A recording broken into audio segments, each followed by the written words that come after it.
Hello. So we got week 4, day 1. So day 22. Starting 25-minute speed train. Super pumped about this one. Upper body. Last week was a good one. I felt like I got a good sweat every day. We got, you can see, got my dogs here. So we got Cook, Stone hidden over here, and then under. So we got all 3 of our dogs here. Deciding to just go right where I need to work out. So anyway, if you don't know, my name is Kevin, 44, Ginger Adventure Fitness. That's the channel. Trying to lose weight, get in shape, go from dad bod to bad bod, all that good stuff. Subscribe, follow along, leave some comments, throw some likes out there. Let me know anything you got, anything you think, all that good stuff. I appreciate anything. I forgot to grab water real quick while we are about to get started. So it's a good workout all around so far each week, I think. I've gotten pretty sore with a few of them, sweating like crazy with a bunch of them. So I like it. It's giving me what I feel like I need. I know we're just doing kind of like a weird, like a ghost voice right now. I don't know if you can see me in the background, but just getting water. And still talking, so not a voiceover, just a random voice in the background while Cook is coming to see what I'm doing. Most of the dogs always like when we get ice out, and we'll throw them like a little cube or so, and they just like go to town on it. So usually when we get water or ice from the fridge, they all get excited. But as you can see, Stone and Under are out. So, all right. Now we are officially ready. Let me make sure we're still recording. We are. So let's get going. You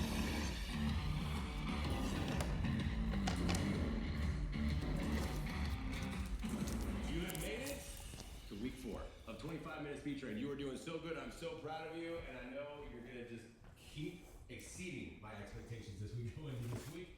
So this week we're focusing on tempos. Now we've introduced the 2x2, the 3x1, and this week we're really going to be focusing mainly on those 2 tempos and really increasing time under tension before we roll into that halfway point. So we got a lot to do, a lot to go over. So let's get warmed up on that one. Set your feet right up underneath the hips. And I want you to bring your arms up to the top and give me a lat pull down, and then a pull back, and then a pull up. Bring it down, pull your elbows in, feel the stretch as you go. Should feel pretty good because you did your mobility flexibility yesterday, right? You better have. Don't be skipping those workouts. You need to stretch. You need to stay mobile and flexible, because then when you come into a day like today, on day 1 of a new week, you feel pretty good. Last one, and then give me some arm circles forward. In terms of the format today, it's a super burnout, so you know that. You know what to expect on that. You got supersets, 2 exercises, back to back, bring it back. And then we save the burnout for the end. So, in terms of weight selection, well, as you know, when we change up tempos on you, sometimes you can't go as heavy. Shoulder stretch, bring it down, away from your ear. Pull the shoulder in and just drop, and that should feel really good. So as we go through this, remember that as the tempo changes, and if you're doing a tempo on an exercise that you may not have done this week, or if it's been a couple weeks, you might be dropping your weight, drop setting your weight. And as I always say, that is good. That is a good thing. That's what I want you to do, is having to drop set down. Forearm stretch. And then we're gonna get to work on this one. So we're gonna start with the first 2 exercises. As I said, it's a superset, and you're gonna start out on the floor. So there's your setup on that one. And then here's the good news. The first exercise, you don't even need any weight, because we're gonna do push-ups. Push-ups are gonna be on the ground, and then you need some lighter weight to go into your chest fly. So push-ups, though, here's the tempos that we're working on today. You're gonna do a push-up, 3x1. So you go down, 2, 3, pushing up, and then we're gonna roll over, go into chest fly, and combine into the 2x2. So a 3x1, 2x2, that is gonna be your upper body block, or I should say your chest block. Your upper body block is really the whole workout today. But make sure that as we set up on this one, hands are gonna be wide enough, and it's very easy, no matter how long you've been doing this, is to bring your hands to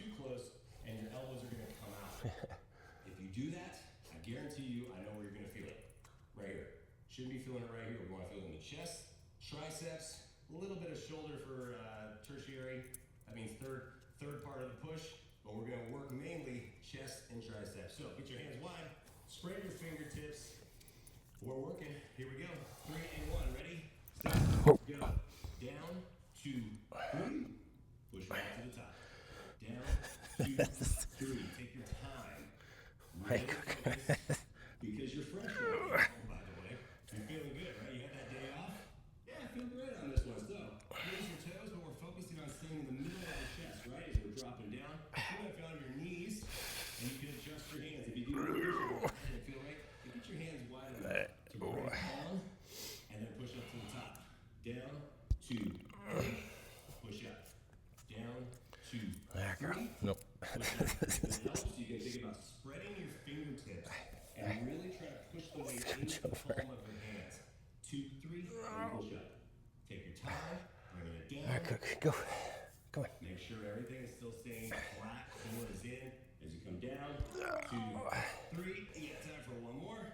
Last one. And top. All right. Around. Grab and release. I'm gonna go 15s because you're supersetting 2 chest exercises together. So choose your way to go on this one. We start at the top, elbows locked into the bent position. You're gonna open up for 2, and then bring it back in for 2, and make sure the line is right over the chest. Let's go. Bring it open, 2, close, 2. Open, 2, close, 2. You should instantly know on a chest fly if your form is correct, if you have the right line. The way you find out is where you're feeling it. So here's the line. I can see my dumbbells, but if I bring it open and I stay higher, then I'm gonna feel it right here into my shoulder, my front part of my deltoid. And that's not what you want. So bring it down closer into the chest, and then you can really feel the chest open up and expand. So you open and then squeeze out. Open, 2, close, 2. That constant movement means you get no breaks on this one. You just open up and then close. You got time for 2 more. Bring it open, 2. Last one.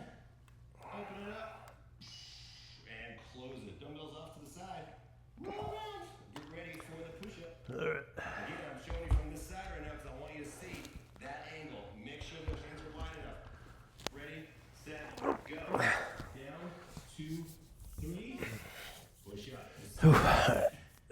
Should be more challenging because you've already done some chest movement. And then as you come down, into the fly, or as you come out of the fly, and you come right back into that. Every single time you come to the next exercise on a superset, it should feel harder. So if you're on your knees, that's fine. And remember, as you continue to get to that burnout point, then you bring your knees closer up underneath your hips. But in week 4, I really want you to try to focus on having, you don't have to be on your toes yet, but try to get as close as you can. So you have your feet away from your body, and if you can, even if you're going on your feet into a micro push-up, you can just push up a little bit, and then push up to the Oh, man. Just keep working through your progression. Try to progress a little bit more every week.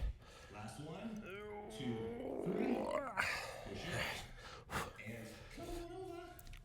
And how does your chest feel right now? Whew, I'm feeling it. 15 pounds. I feel it every time we do this. Get set. Elbows locked in that bent position. We go right now. Open. 2. Close. 2. Remember, as I've said, when we do a reverse fly, when we talk about the back muscles, I'm always talking about bringing something into the middle of the chest right here.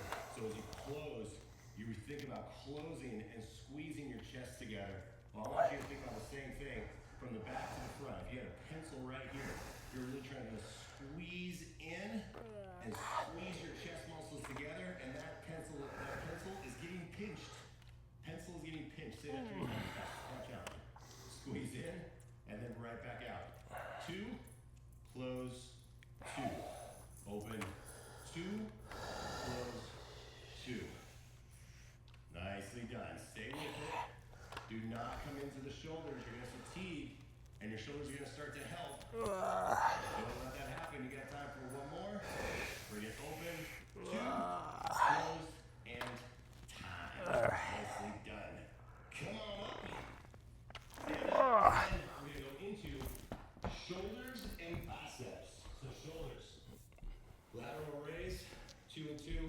We're gonna have the hands out, lifting up, 2, down, 2. Remember, a longer lever means what? Lighter weight. So have that weight ready to go.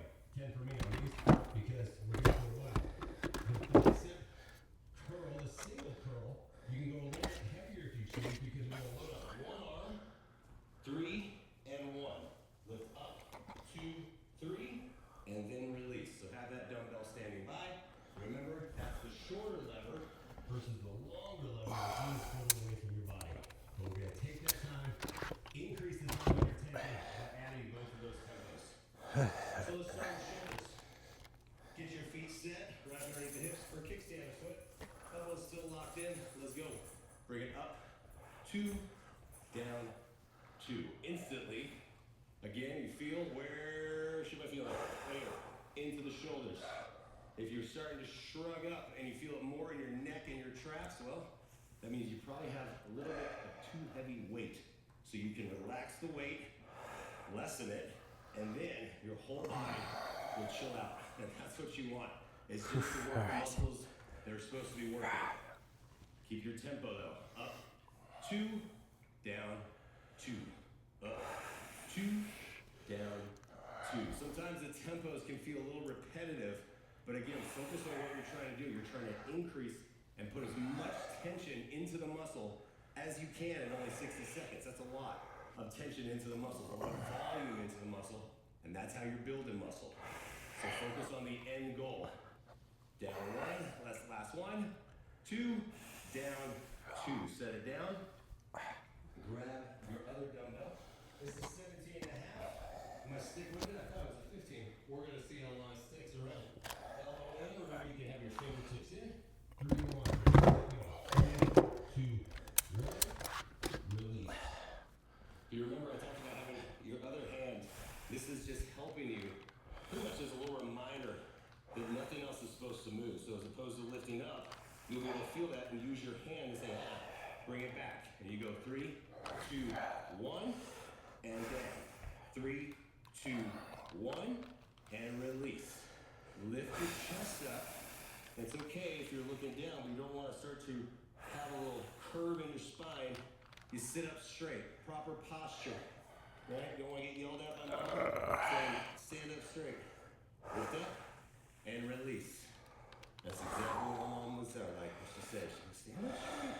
Like, okay, that's what I'm going to do. No slouching. So you no slouching either. Lift up and down. Stay with that. 3, 2, 1. Release. Last one. And set it down. We're going to go to the other side. If you remember, if we work one side unilaterally, we're going to come to the other side, balance out, then we'll finish with the lateral raise. Pick up the weight. Get set. Get your fingertips in, elbow pinned in, ready, set, go. Lift up, 2, 3, back down. Up, 2, 3. I've mentioned this before, but it begs for a repeat. If your elbow, everybody has a different body type, if your elbow can't come all the way into your side, totally fine. When I say pin the elbow in towards your body, it means you keep it as close as possible. If you imagine a stick going right here through your arm into your side, it can't move forward and back. So it stays right in that spot, and that is your curl. So the more you focus on keeping it pinned in, the more you're gonna get into your bicep. So don't ever think about if you can't, well, Joel said pin the elbow in, I can't do it. Think of it just figuratively, right here. So lift up, 2, 3, back down, almost done. Last one, up, 2, 3, and set it down. And those are those little tips you want to feel, and it makes a difference in your movements and how we're getting into the muscle. Let's finish this block off. Lateral raises. 2, ready, set, go. Lift up. 2, down, 2. Lots of different ways of doing lateral raises. We usually have more of a 90-degree angle when we're doing the loops, but today, and even pretty much anytime we have the weights, as you've seen, we have our arms extended out. Normally, if you do a 90-degree, you probably go a little bit heavier. So I want you to stay with this extended arm out. But again, you're never locking out your arms, never locking out your joints. Keep the elbows slightly bent. And I say all these things that I know because I see it. I see people do it all the time. So I want you to remember, keep them bent, and then choose your weight to come up 2 and down 2. Lift it up, 2, down, 2. That constant movement. You don't get any break. It never stops. No bottom, no top. It just keeps moving. Up, 2, down, 2. You got it. Time for 2 more. Last one right here. Up, 2, down, 2. How's your shoulders feel? Are they popping? They do feel like they're popping now. Okay. Good set. Rotate, row. In terms of weights, choose it accordingly. You're going to go 2 up and 2 down. Then, to finish off, you're going to go rear delt fly. So that's different than the reverse raise. If you remember, the reverse raise, knuckles are out, just like a neutral. We're coming up and out. Reverse delt fly, I want the knuckles facing away from you, and then you're going to come up and back down, working. We're going to round out the shoulder, but that's lightweight. So grab your 7s. This is going to be lightweight. That's going to be a 3 and 1. So rotating row, 2 and 2, reverse delt fly, 3 and 1. Told you, all tempo today. Rotating row, I want to make sure you're starting out with the knuckles out, rolling in, back down. Grab the weights, get set, get ready, tilt forward, let's go. Up 2, down 2. Up 2, down 2. Show me the rotation as you're coming up, and as you come back down, you rotate. But remember that we always stay locked in terms of that bent over movement. So as you're pushing your butt back and you feel pressure in your lower back, that likely means that you're arching, or you're actually trying to lift your chest and pull an arch into the bottom part of your spine. So lock your core in, bend your knees a little bit more, and then just think about keeping the chest lifted enough to pull the weights up. 2, down, 2. Up, 2, down, constant movement. Feeling the lift. Remember, it's not coming up towards the chest. We're staying right next to the hip as we lift up, back down. Up, 2, last one, and set it down. Just set it off to the side. Rear delt fly is going to be another bent over movement. So grab your weights. Again, this is probably the lightest weight that you use for the whole workout. Longer lever, smaller muscles. Ready, set, go. 3, 2, 1, and release. 3, 2, 1, and release. Think about what we're trying to do here. The knuckles are facing away. Keep going, but listen, as you lift up, you should finish with your hand, and the top part of your hand facing away from you. And then look at the elbows, not locked out, it still stays bent. So the bottom should look exactly like the top, and then bringing it down. Bring it up, 2, 3, and release. This is getting into the rear delts, a little bit of traps, but try to keep your shoulders relaxed.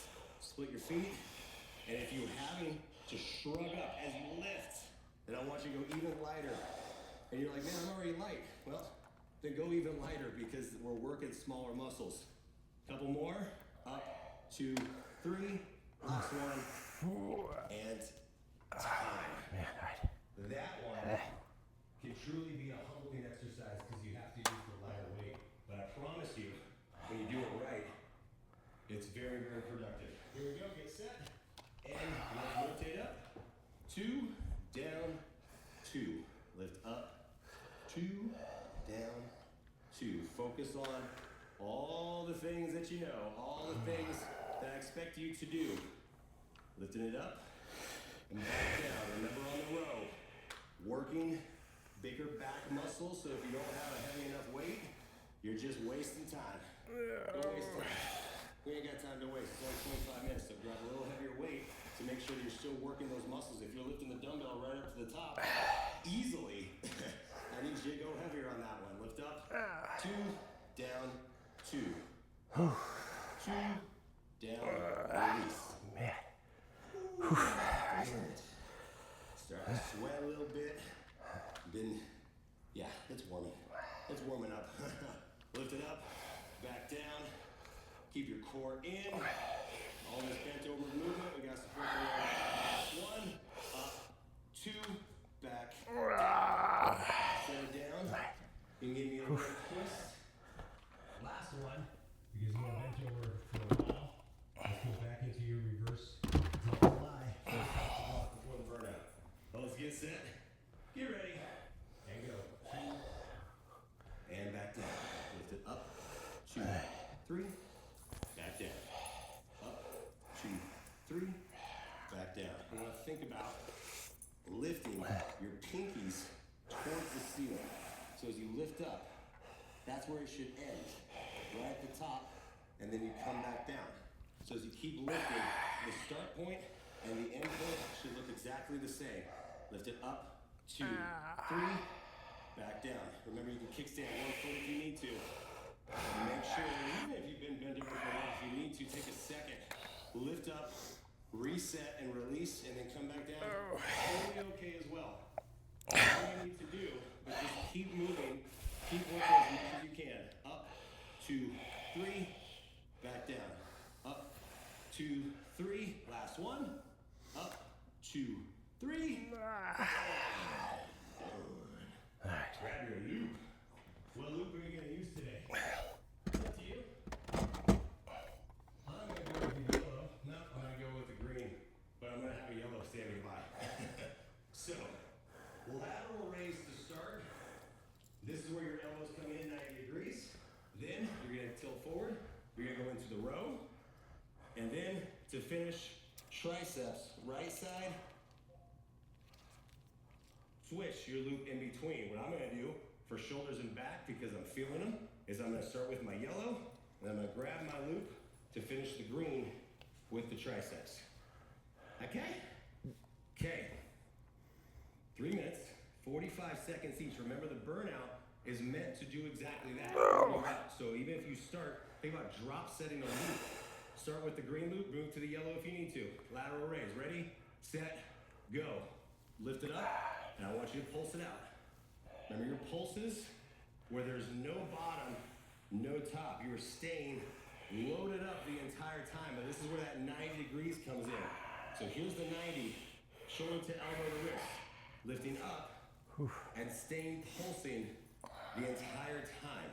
If your hands are starting to move in and lose that resistance, and you're on your green, then grab your yellow. And if you're on your yellow and you don't have a lighter option, then bring your arms down a little bit lower. Less range of motion on the pulses. 10 seconds left, but give me some pulse. Get the shoulders popping and burnt out to finish this. Bent over rows, ready, set, go. Bring it down, bring your arms up and row wide, and then release. This is back, rear delts, which you just worked. So you'll feel that right here as you lift up and pull it back. But I really want you to lift the chest, try to pull that loop up and out. And you can see how wide the loop goes as I pull up and out. That's what I want you to look like right here, and then right back down. Lift up, and back down. That's challenging, that's how it should be. Lift up, and down. 10 seconds left. Ooh, yeah. I like that one. And I'm gonna grab the loop, we're going to tricep extensions. Grab it, reset. Let's go into it. You can stick with your yellow, whatever you want to do, but I want to go green on this one. Triceps feel pretty good. So, remember, you can go up or you can go down in your loop, but let's think about this. Hand in, kicking it back, feeling the squeeze at the very bottom. That's how you're locking in the back of your arm, the tricep. So feel that squeeze. Split second and release. Lift out and release. Ooh, yeah.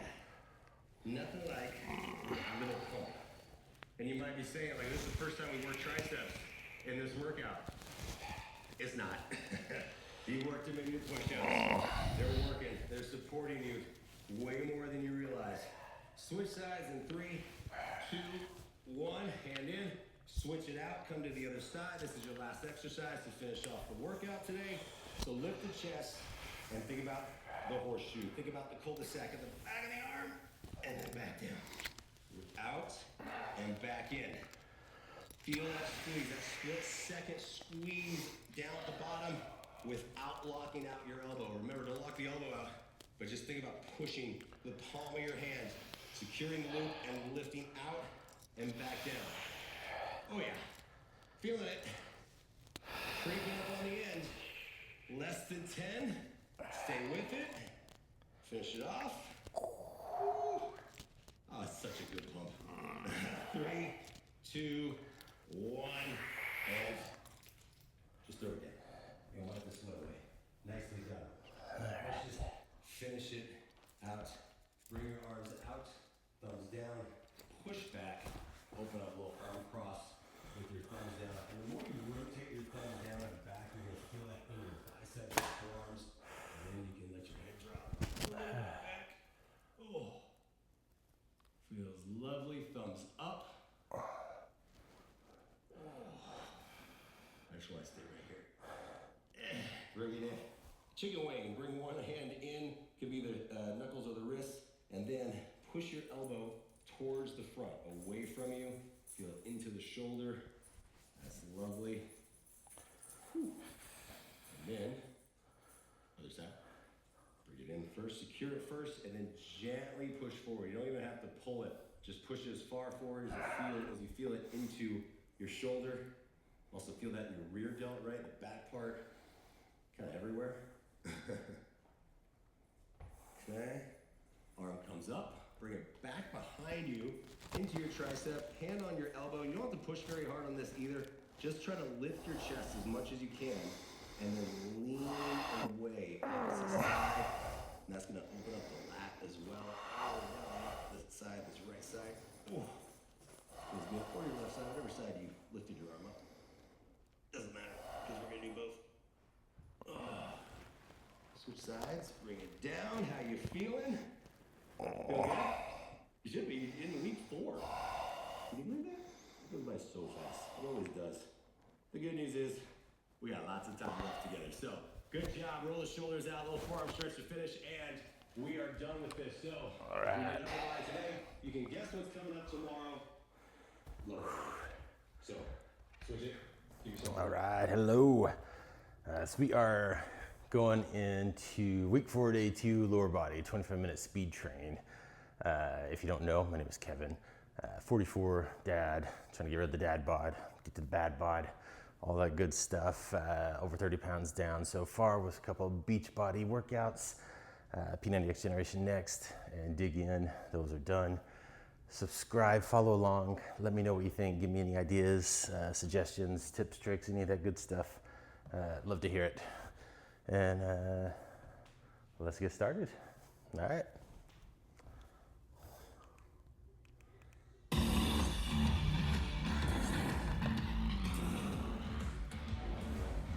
All right, so we need dumbbells and resistant loops here. How you feeling? Good? From yesterday, bringing in all the tempos into the upper body. We're doing the exact same thing today. We're going to bring it into the lower body. Still working the 3x1, the 2x2. Even a couple little other things for you. And the format today is burnout, so we're going to be working one exercise 3 times through. And then you're going to need your loop to finish that off. So let's start with the warm-up. Bring your feet just a little bit outside your shoulders, arms out into a T position. Dive down into a good morning, but this time stop at the bottom. Feel the twist and open up the torso as well. Right back up to the top. Down, twist other side. You can bend the opposite knee of the direction you twist. If you need a little bit, if you need to ease into it, basically, because that is exactly what I feel. As we bring it down, twist, up, right back in. Give the deadlift its due diligence, right? Get into the hamstrings, down, back. Give me one more, and then we're gonna go into a reverse lunge. Step back into your lunge, and as you do that, I want you to twist. Keeping your chest lifted, twist to the side, bring it back, other side. Remember, you don't have to go very deep into the lunge. As you're warming up, just sink down, feel the weight in your legs, and bring it right back up.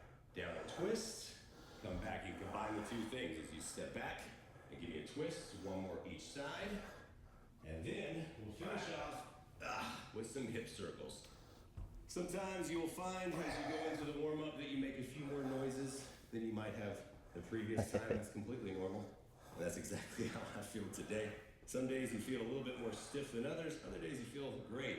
But no matter what, you know, as we get right into the workout, you don't have a lot of time, so we gotta get to work. All right? One more each side, if you will, please.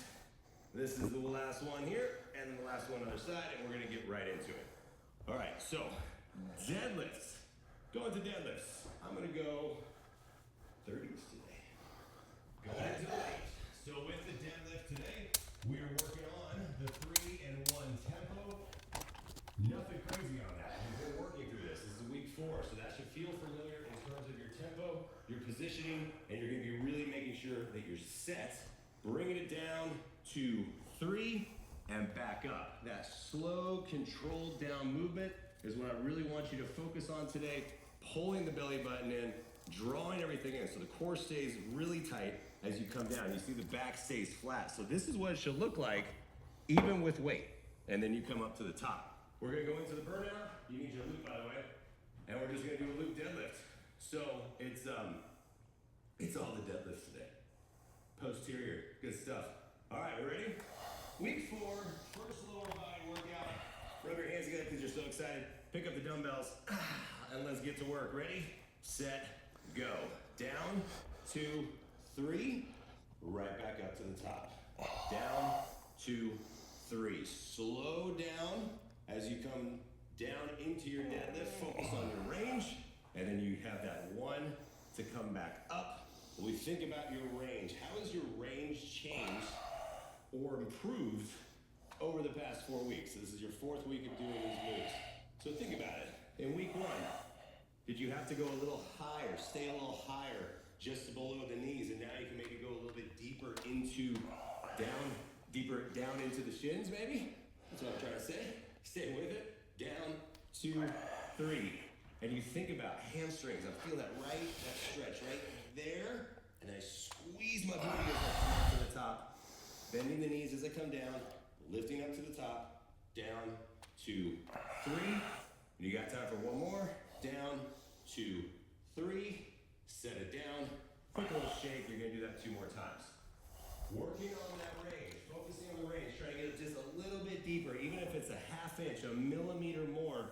That's what we're working for the improvement. Ready, set, go. Down, 2, 3, back up. Chest is staying lifted. And what does that mean? The chest, I'm saying, when I say lifted chest, when I'm going down, well, lifted chest means we're not rolling the shoulders forward and dropping down. I said that from day 1 on this. So we really think about chest up, shoulders back, pushing your butt back, squeeze up to the top. Down, 2, 3, and up. Did you increase weight today? Did you? Well, if you didn't, that's okay. If you did, that's also okay. But right now, as you get into it, you're in the second set, the second minute of the exercise. Remember, time under tension is what we're trying to do. So we're increasing the amount of tension in a set time. The way you can do it is we go through a tempo that you've done. This is your last one. Set it down. The way you can increase the tension in the same amount of time is by adding weight. So if you're at a weight that you've been doing for the past 2 weeks, 1, 2 weeks, try adding 5 pounds to it. It's going to make all the difference in the world, especially as you go into round 3. Get ready. Get set. Let's go. Down, 2, 3. Back up. Feel the squeeze right there. And as you come down, you can have that split-second hold. And I talk about that all the time for a lot of moves. So the split-second hold can also be at the bottom. Bring it down to hold for that split second and squeeze up. The hold is at the bottom range, the bottom part of your deadlift. And I don't want you just to hang out there, but get to the point where you know, okay, that's as far as I can go. So then I'm coming down, hold, and then squeeze your booty to lift up. And feel that difference. You can always get a little bit more out of every single rep. 3, and up. Stay with it. Down, 2, 3. Back up. Woo, buddy. Feeling that. Got time for a couple more. Last one. Down, 2, 3, and set that down. And now we're gonna see, did you get the weight correct? Did you pick the right weight? Grab the blue. I'm going with the blue one today. Step into it. Spread your feet out. Grab your loop. And let's dive down into the deadlift. Ready, set, go. Down. Going deeper into the deadlift because there's no weight.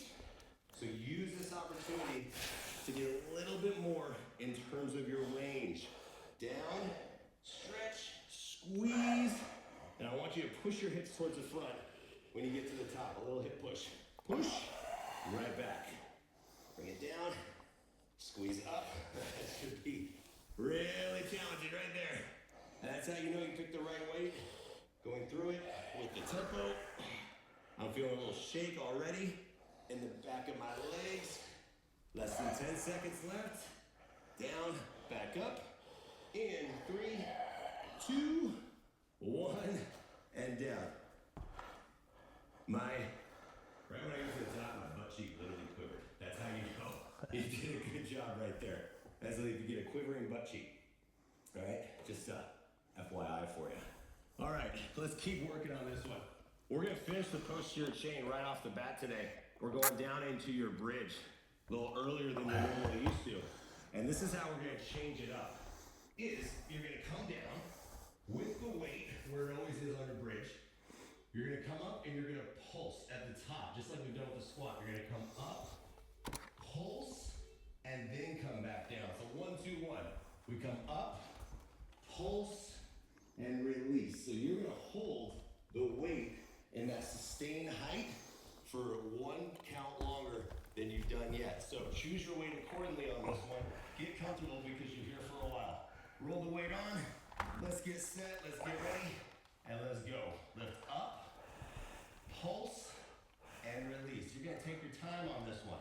Up, pulse, and release. On the pulse, you come up, you hold for a split second, and come down. It's a 1, 2, 1. You're gonna move up, hold, and come back down. Push up, pulse, down.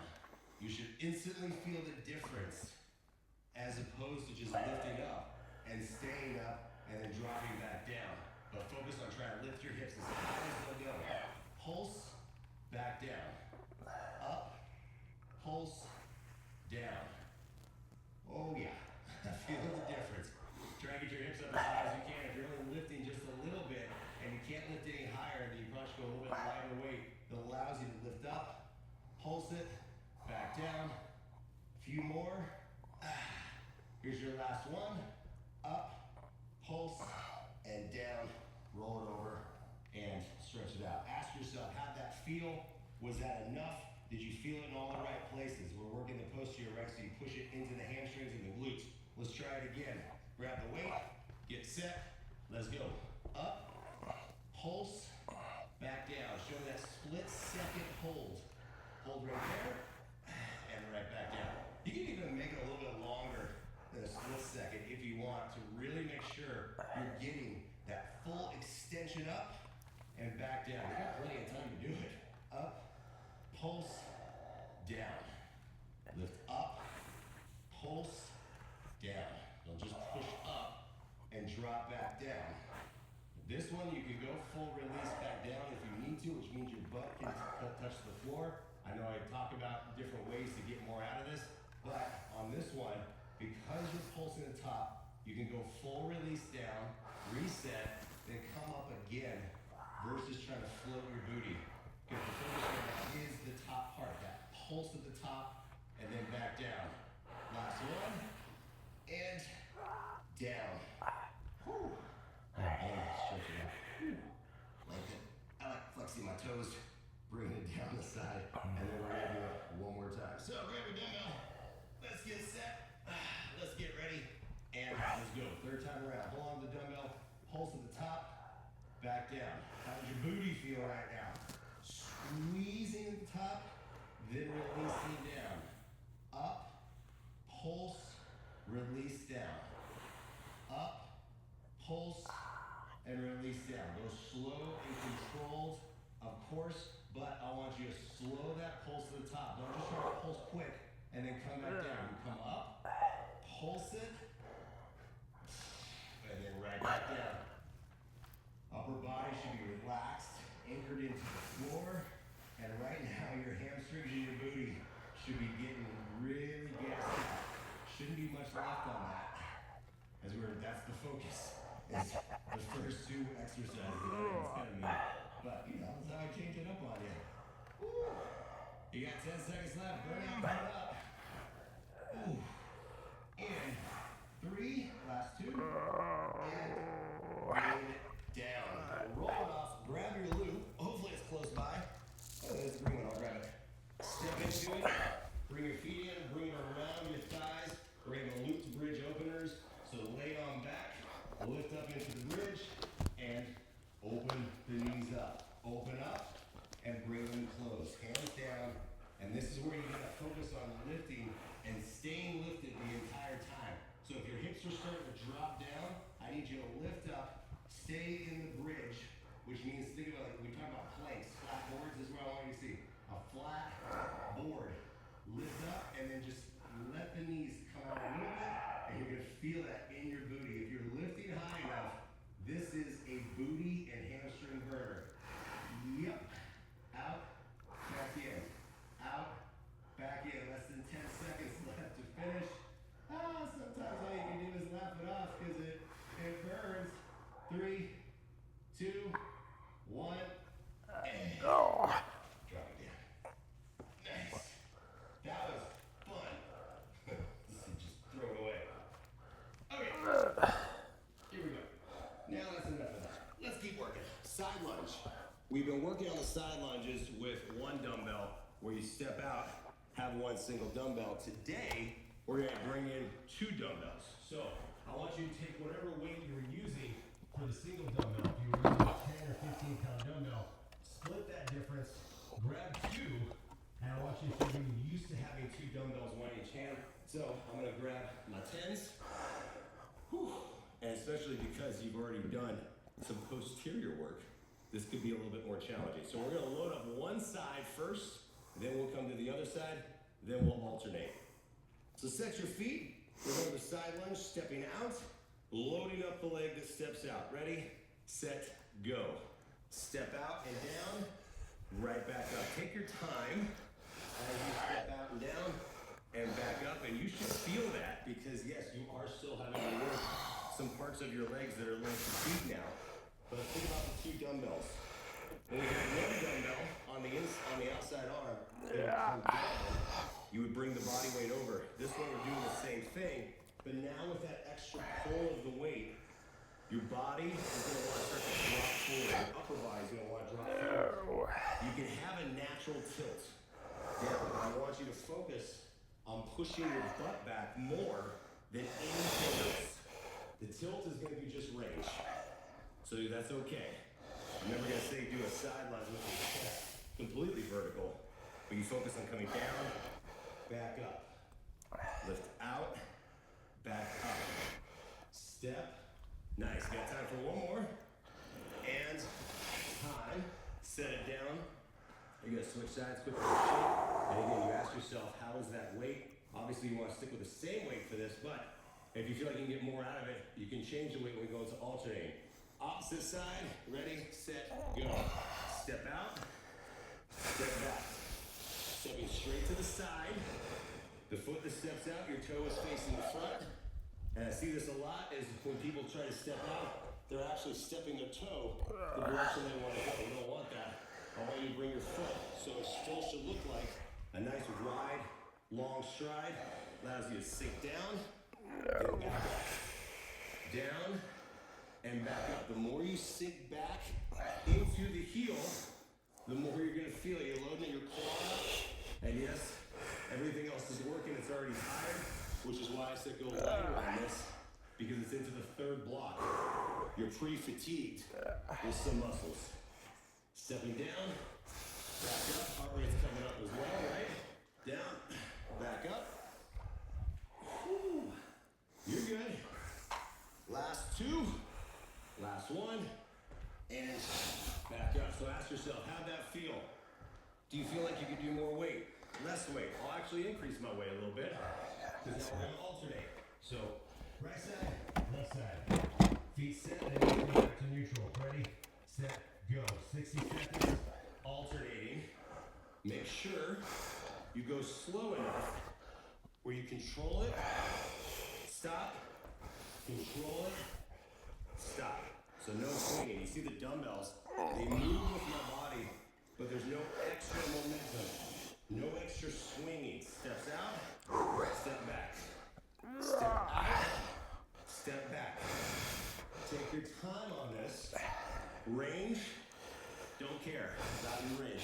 You go as far down as you're able to, as long as you're feeling it correctly in the right spots.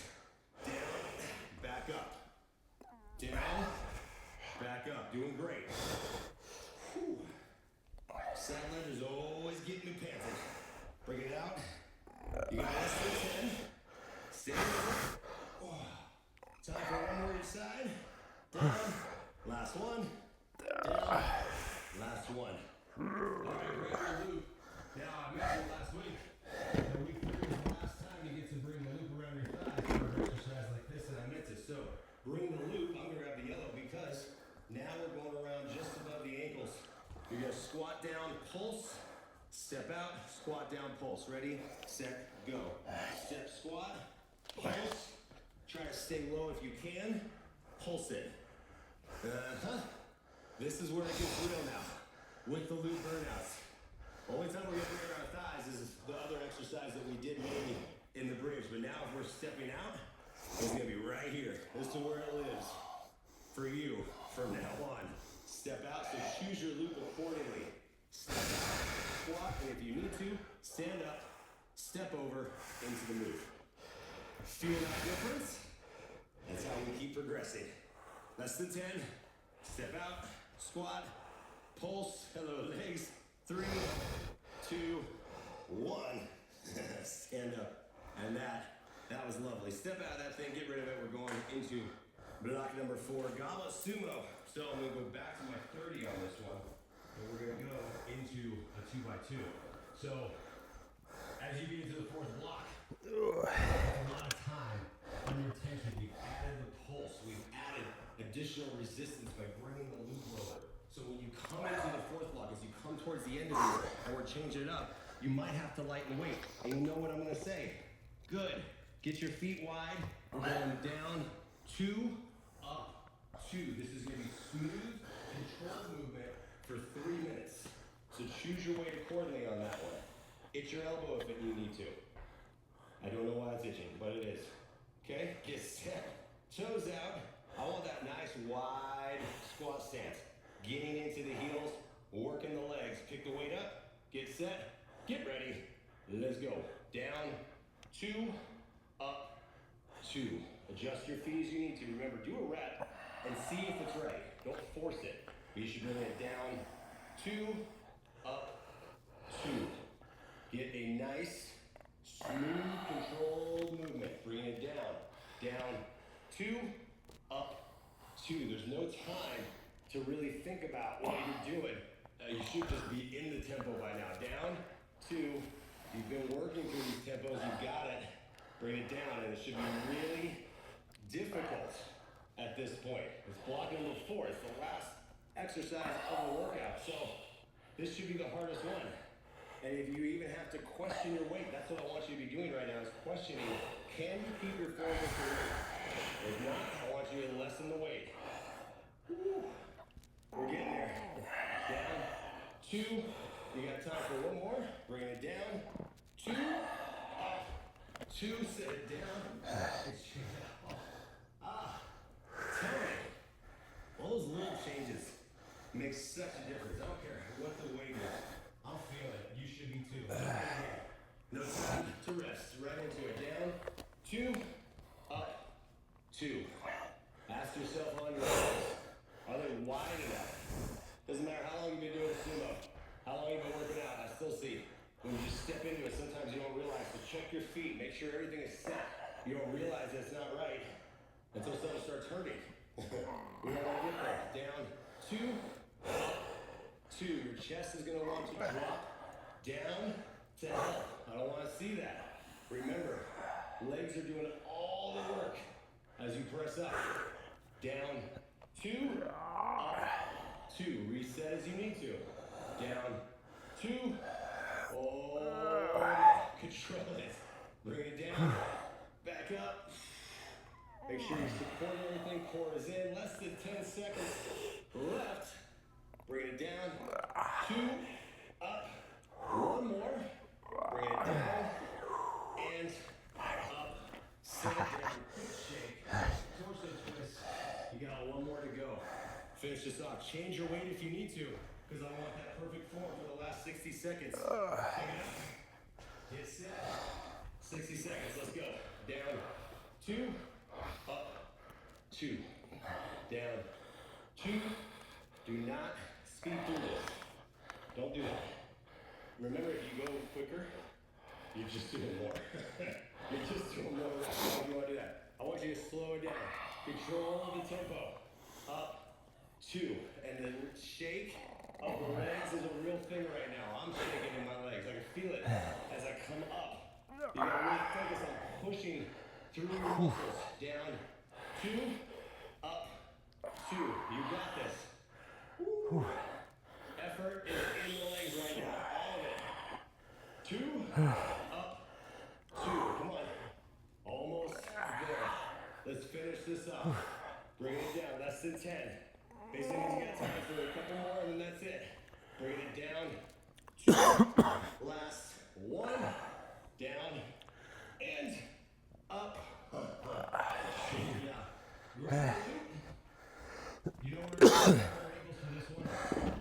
We're going to do the alternating front kick with it around just above our ankles. Step in, get set, create tension, and let's go. Kick it up, pulse on this one, reset, kick it up, pulse. Feel the difference of the loop. And if you've been using a green loop or a blue loop around your thighs, all of a sudden when you come down to around your ankles, you're gonna be like, oh, that's a little harder. Like, that's the whole idea. But focus on where you're trying to feel right now. Quads, right? Lift up, squeeze, back down. Lift up, quad squeeze, back down. You got this. This is the last one. So finish it. Lift up. The loop might ride up a little bit. That's completely okay. All you have to do is drop it like that and go right back to work. It's all right. You got this in 3, 2, 1, and step in, step out safely, and let's go ahead and just do that. That's what I think of that. All right, put your toes out and just drop down into a catcher. Come down as low as you're able to. A little sweaty. And then shift your body. Oh, this is such a good one.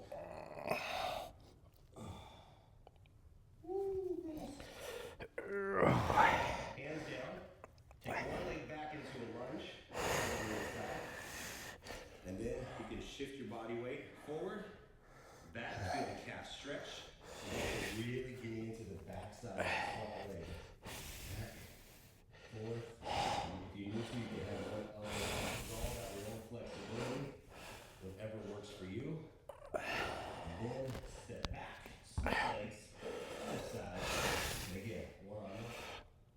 You need to feel straight. Woo!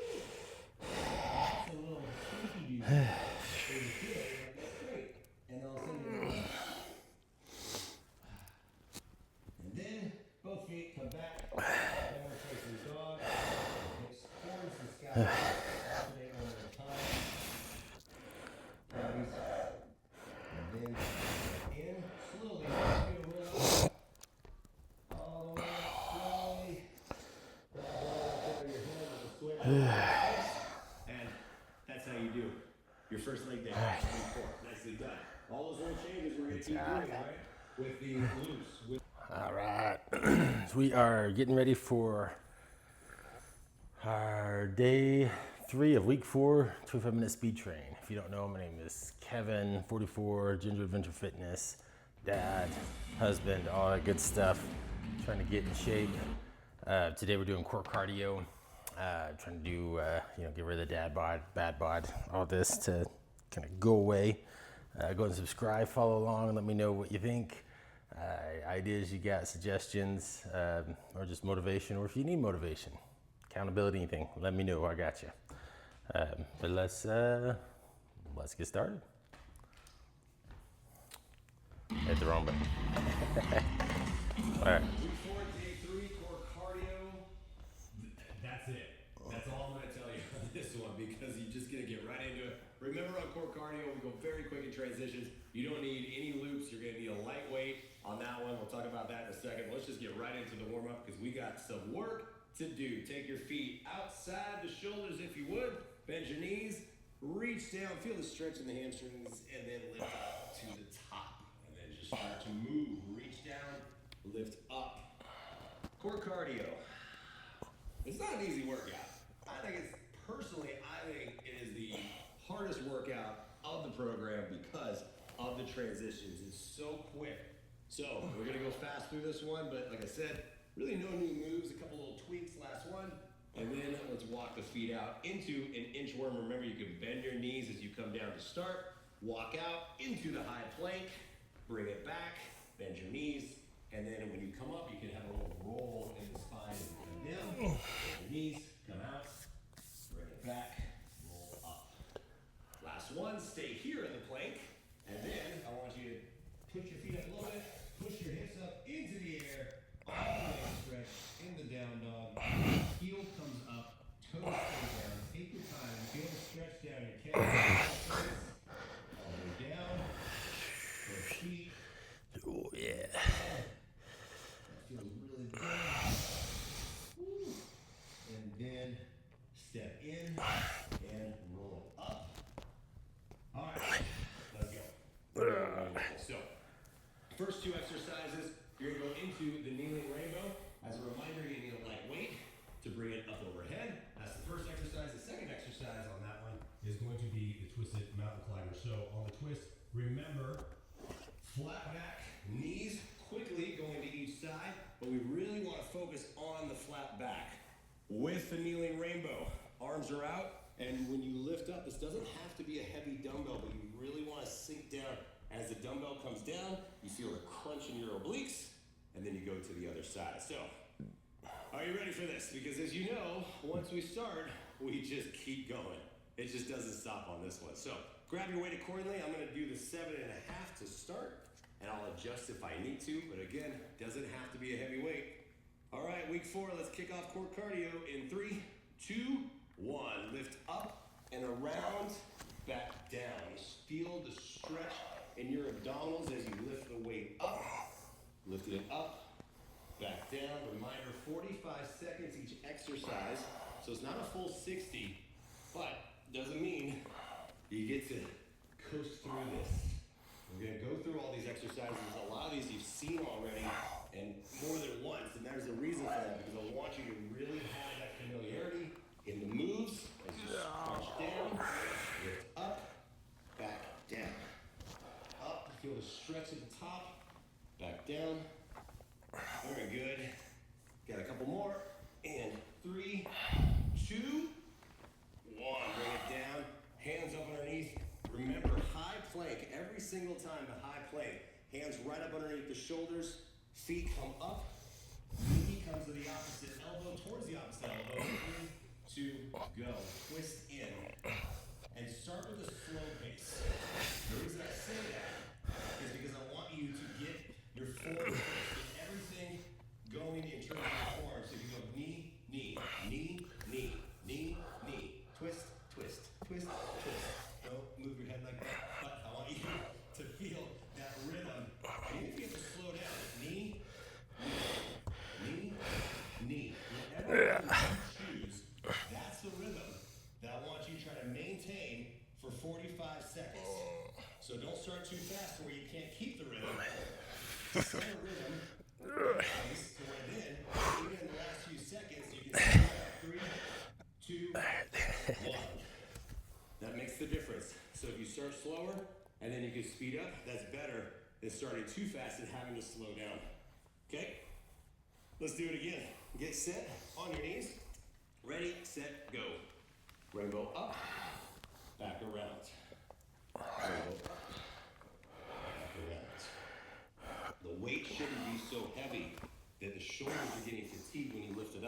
Again, 7.5. Not super heavy on this, but again, I feel into my obliques as I push, and then as I lift up, right at the very top, I can feel my abdominal, feel everything lift up and lengthen out. That's what I want, is to get the lift, and then a crunch. Lift up, and crunch. Lift and crush. A few seconds left. Down. Lift up and down. Last two. Last one. And set it down. Back to your twist. As always, get set first before you do anything else. Make sure you are stable. Stable platform to work from. Knees or toes. Get ready. Get set. And go. Find your pace. If you are dropping to your knees on a high plank, remember you hold the plank, especially on the twist. It's really hard to twist the knee. You do a twisted knee while you're on the floor. So your option here is to hold that low plank and then try to come up. You're in week 4. Just try to come up and give me one twist, come back down. Come up, one twist, come back down. This is your option. If you've been on your knees this entire time, then today is the day that you come up, give me one twist on your toes, and then back. Otherwise, you should be moving right now. You've got 5 seconds left. 3, 2, 1. Nicely done. Just stay right here. We're gonna have to get up. I'm gonna keep the weight. We're gonna keep that movement going. So now we're gonna do a kneeling chop, and then we go into the bear with a leg drive through. Reminder on that one, in the bear stance, kicking our leg out to the side.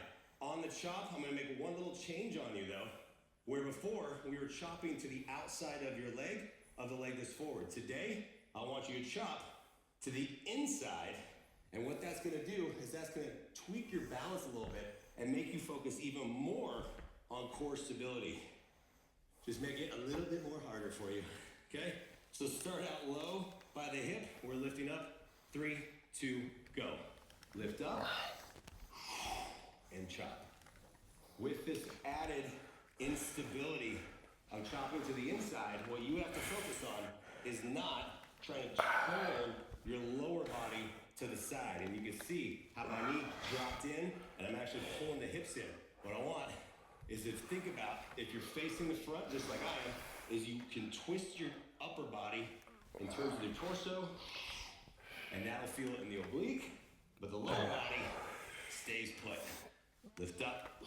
Remember, it's not a shoulder workout right here. This is a core workout, and that's how you know you're getting it. 3, 2, 1. Set it down. Bear with the leg drive through. You're gonna have the bear stance right up underneath. You're gonna kick the leg through, come back, and have your balance. Pivot on the ball so you can turn the hips. Ready? Set. Let's go. Twist. Back down. Take your time. We're not going to work on this one. This is about stability and control. Twist. Try to kick your leg low and low instead of going high. I don't want you to have your leg way up. Put so much more pressure on your shoulder than you need to. Stay low. Stay low. Hip. Back. Twist. Lovely. This should feel good. The more you do it, it makes me feel really good. 3, 2, 1. I feel cool. Yeah, I got cool movements going on. Switch sides on the kneeling chop. Remember, always put something underneath your knee if you need to. Grab your weight. Bring it to the side. Get ready. Get set. Good. Lift up. And in. Those quick transitions. Minimal breaks. You know what it means and you know what it feels like because you've been doing it for 4 weeks now. Heart rate's up. And we're going quick for full body movement. Working into the core. And think about where you should be feeling it right now. So if you're trying to lift the weights up, if you have to bend your arms so much to get the dumbbell up, that means you need lighter weight. You should be able to extend all the way up. Lift up and back down. Lift up, oblique crunch. Lovely. Bring it down. Make sure you keep breathing. You got last 1 and time. Back into the bear with leg drive through. Hands right up underneath. I'm gonna show you straight on. Flat back, kick out to the side. It's not at any sort of angle. Straight out to the side. Ready, set, go. Kick out and back. Kick out and back. When you kick your leg, you'll feel the back foot go all the way plants down onto your back foot. You feel comfortable right here. And you float your leg up. Kick it out. And back. You have a modification. If you can't turn or kick your option is the bear stance with the opposite arm. Lift up. And then when you feel good, you can lift the arm and the opposite foot. This is the option. Is to lift because then you're going to progress. Lifting, and then you rotate forward, and then right back down. Just keep working. Doing great. In 3, 2, 1. Have a seat. All right. Stick with one dumbbell. We're going to keep the one dumbbell. I'm going to stay with the lighter one on this one, and then we're going to do the dumbbell overhead. Feet extend out with the arms. And then second exercise is gonna be plank jacks. So here's your V. We've done one arm and one leg. Now we're just gonna combine the two. Both arms, both legs, option, heel, taps, plank jacks. Uh-oh, there goes my weight. Corey, kick it back. Thanks, man. This is why it's good to have friends. Perfect. Okay, we're gonna go into it. Here we go, ready, set. Give up. Bring it down, and then lift it up. Control this movement. You are creating a long lever system with your arms and your legs. This can be a lot for any of the issues, or if you don't have much strength, all I need you to do is to bend your knees and go into reverse heel taps. Right here. This has been your safety zone, right? Your modification zone. Every time we go for the extension, this is too much of weight. Then all you gotta do here is just body weight only. You still feel it. I feel it right here as I'm coming out. And I stand out. And I'm like, squeeze. Get ready to turn over. 3, 2, 1. Keep the dumbbell up like that. It won't roll away from you. And then come into plank jacks. Hands underneath. We did a twisted. Now remember the plank jacks. Feet are in. Quick little out. Ready, set, go. Quick out. Little movement. Doesn't have to be a big jump out. You jump out long in terms of traveling your feet out really wide, really tight of this. We just have it in the lower body. There's so much movement happening. I don't want the movement. I don't want the impact on that. I want little tiny movement. Hop, hop, hop, out. Take tap if you need to. Set the pace, as I said. Slow pace. And then, at a certain point, if you're feeling good about it, then you can add on some speed. Last 10 seconds. But everything should be locked in. Core should be locked in. Good. 3, 2, 1. Roll back your arms.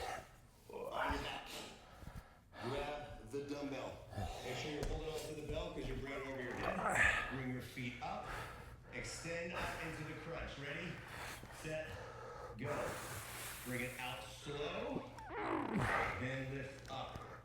You do not have to go all the way down in terms of your feet and your arms. Again, a range of motion here. So you don't even have to go. You can stay in a V. There's your V, a big V, and then a little V. Or extend out, crunch in. Extend out, crunch in. Same idea as we worked before. Is you're really creating the length of the abdominals, and then you crunch in. Lengthen, crunch in. Lengthen, crunch in. Oh, man. You got 3, 2, and down. Set that way up so there's no way from your hip. But yeah, get set. Hands up underneath. I want to see little bitty movements. No twerking. We do this so we can twerk later. So we're strong for it. Get ready. Get set. Let's go. Little bitty movement. Quick feet. That's how fast this should be going. And that's how little of the balance your body should be doing. If you need to tap. you lift your leg, it creates instability. So what's happening? Everything is firing. That instability fires your core for stabilization. That's why we use so much instability training in the program. Oh, man. Jack, the little tiny Jack, Jack's a brother. That's the idea. Stay with it. Doing great. Come on. You're breathing. In. 3, 2, 1. Good job. All right. Nicely done. Number 4. Don't need a dumbbell for this one. You're going to come down into a low plank, and we're going to go into an alternating side crunch. That's your first move. Second exercise. We're going to go flip over onto our back.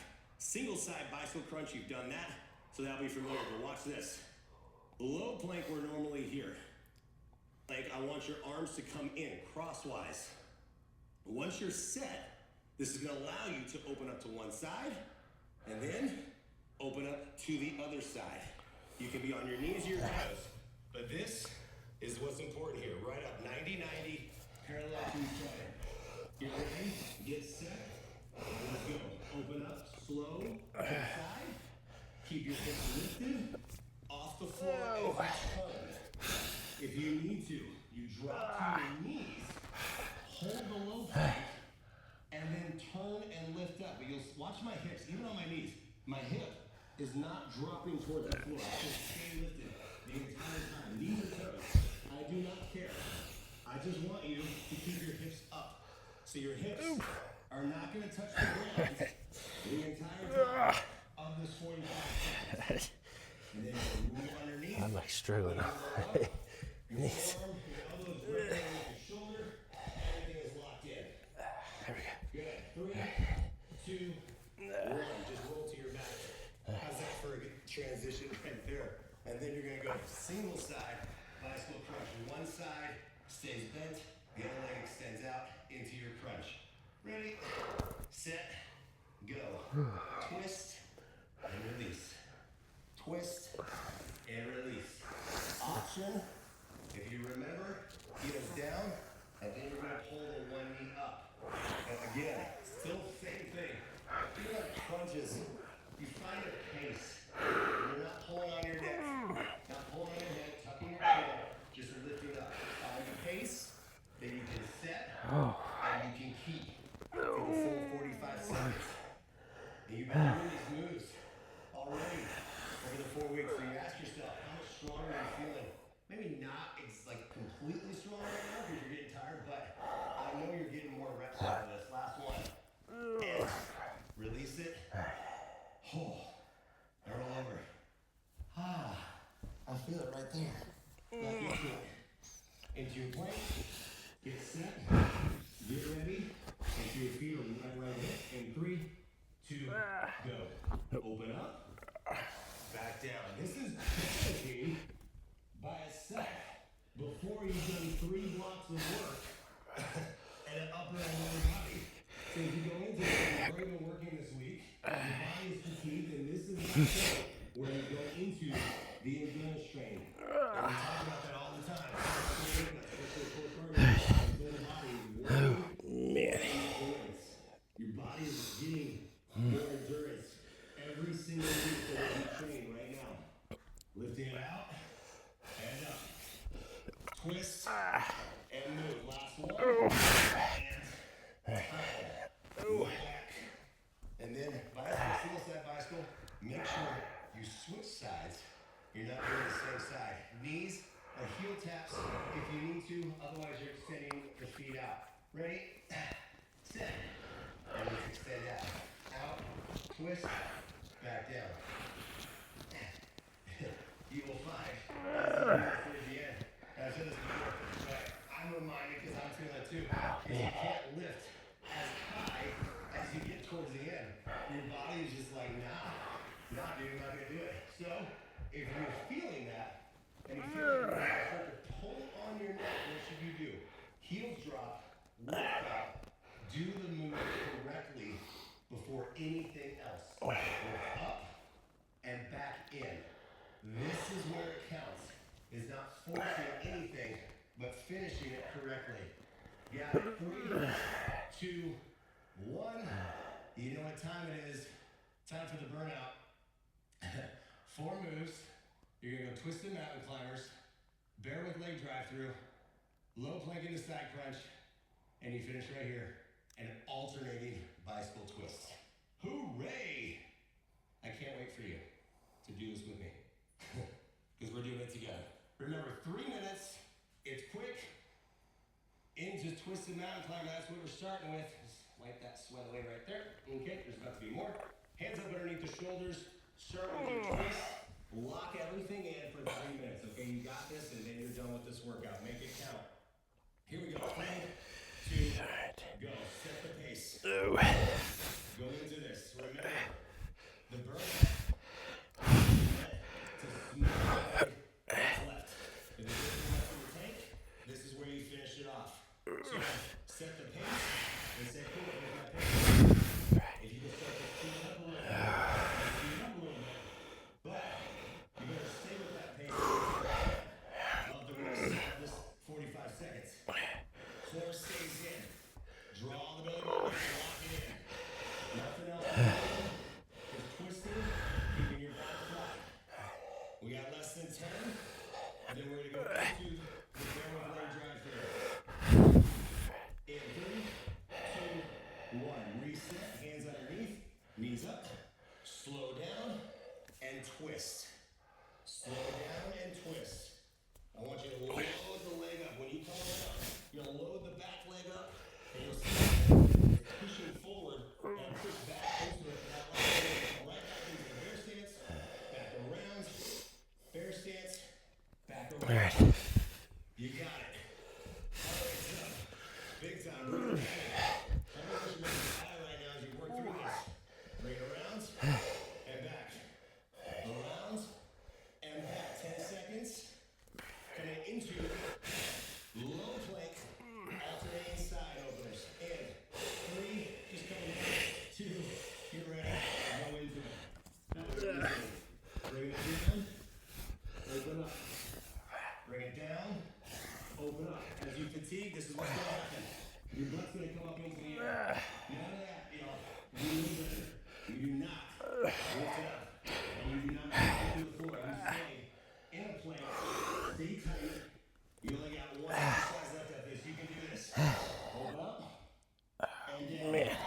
You want to bicycle twists to finish off. Woo, you got this. 3, 2, 1. Roll over. Bicycle twist to finish off. Let the sweat fall right into your eyes. And twist to go. 45 seconds left. So do whatever you need to do to finish this. Extend out and try to keep moving. Even if you're going heel, lift to lift up. But this is that point. And right here in the middle, your core, your abs, everything. Should be like, I don't have much left, dude. And I'm like, good. Finish this off. We finish it. I'm going to finish it. You're going to finish it. Together. Come on. Less than 10. 1. Twist. And last 2. Last 1. Done. Done. Done. Done. No less. No more. Got nothing left. Tuck your knees into your chest while you're here. Give yourself a hug. Oh. Bring your head down. And let me feel the length as you put your head down. Hug. Side to side. Feels nice. And then arms out, let the knees off to one side. Ooh, yeah. Stretch all the way down into the glute.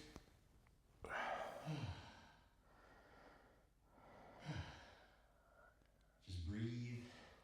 Switch sides. Try to let everything just slow down. Breathe. Big deep breath in. Alright. And then feet in. You can keep one leg bent.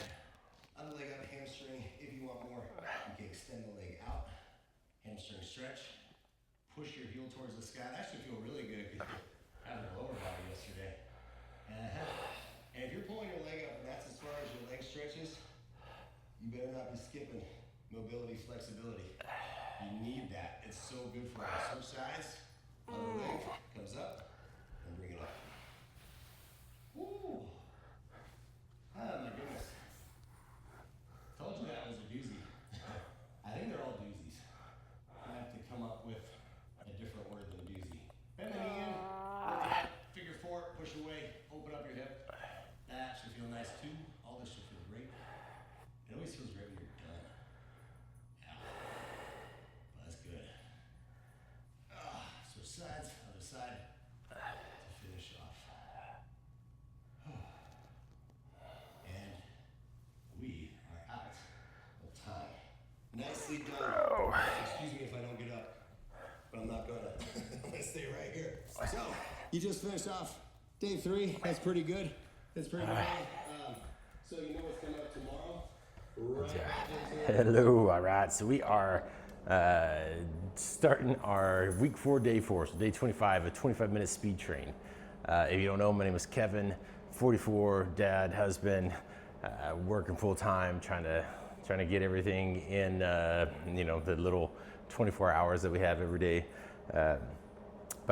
So working on this 25-minute speed train, awesome workout, fits with our schedule. Good stuff. We are doing our upper body. If you don't know, my name is Kevin. Again, trying to get the dad bod to bad bod, get rid of the muffin top, all this stuff.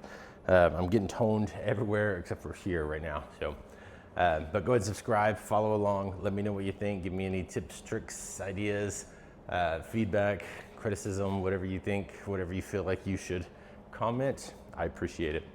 But go ahead and subscribe and follow along. I can help you out with whatever you need. But I'm not an expert in anything, so most likely just be support. I got you there. But let's get started.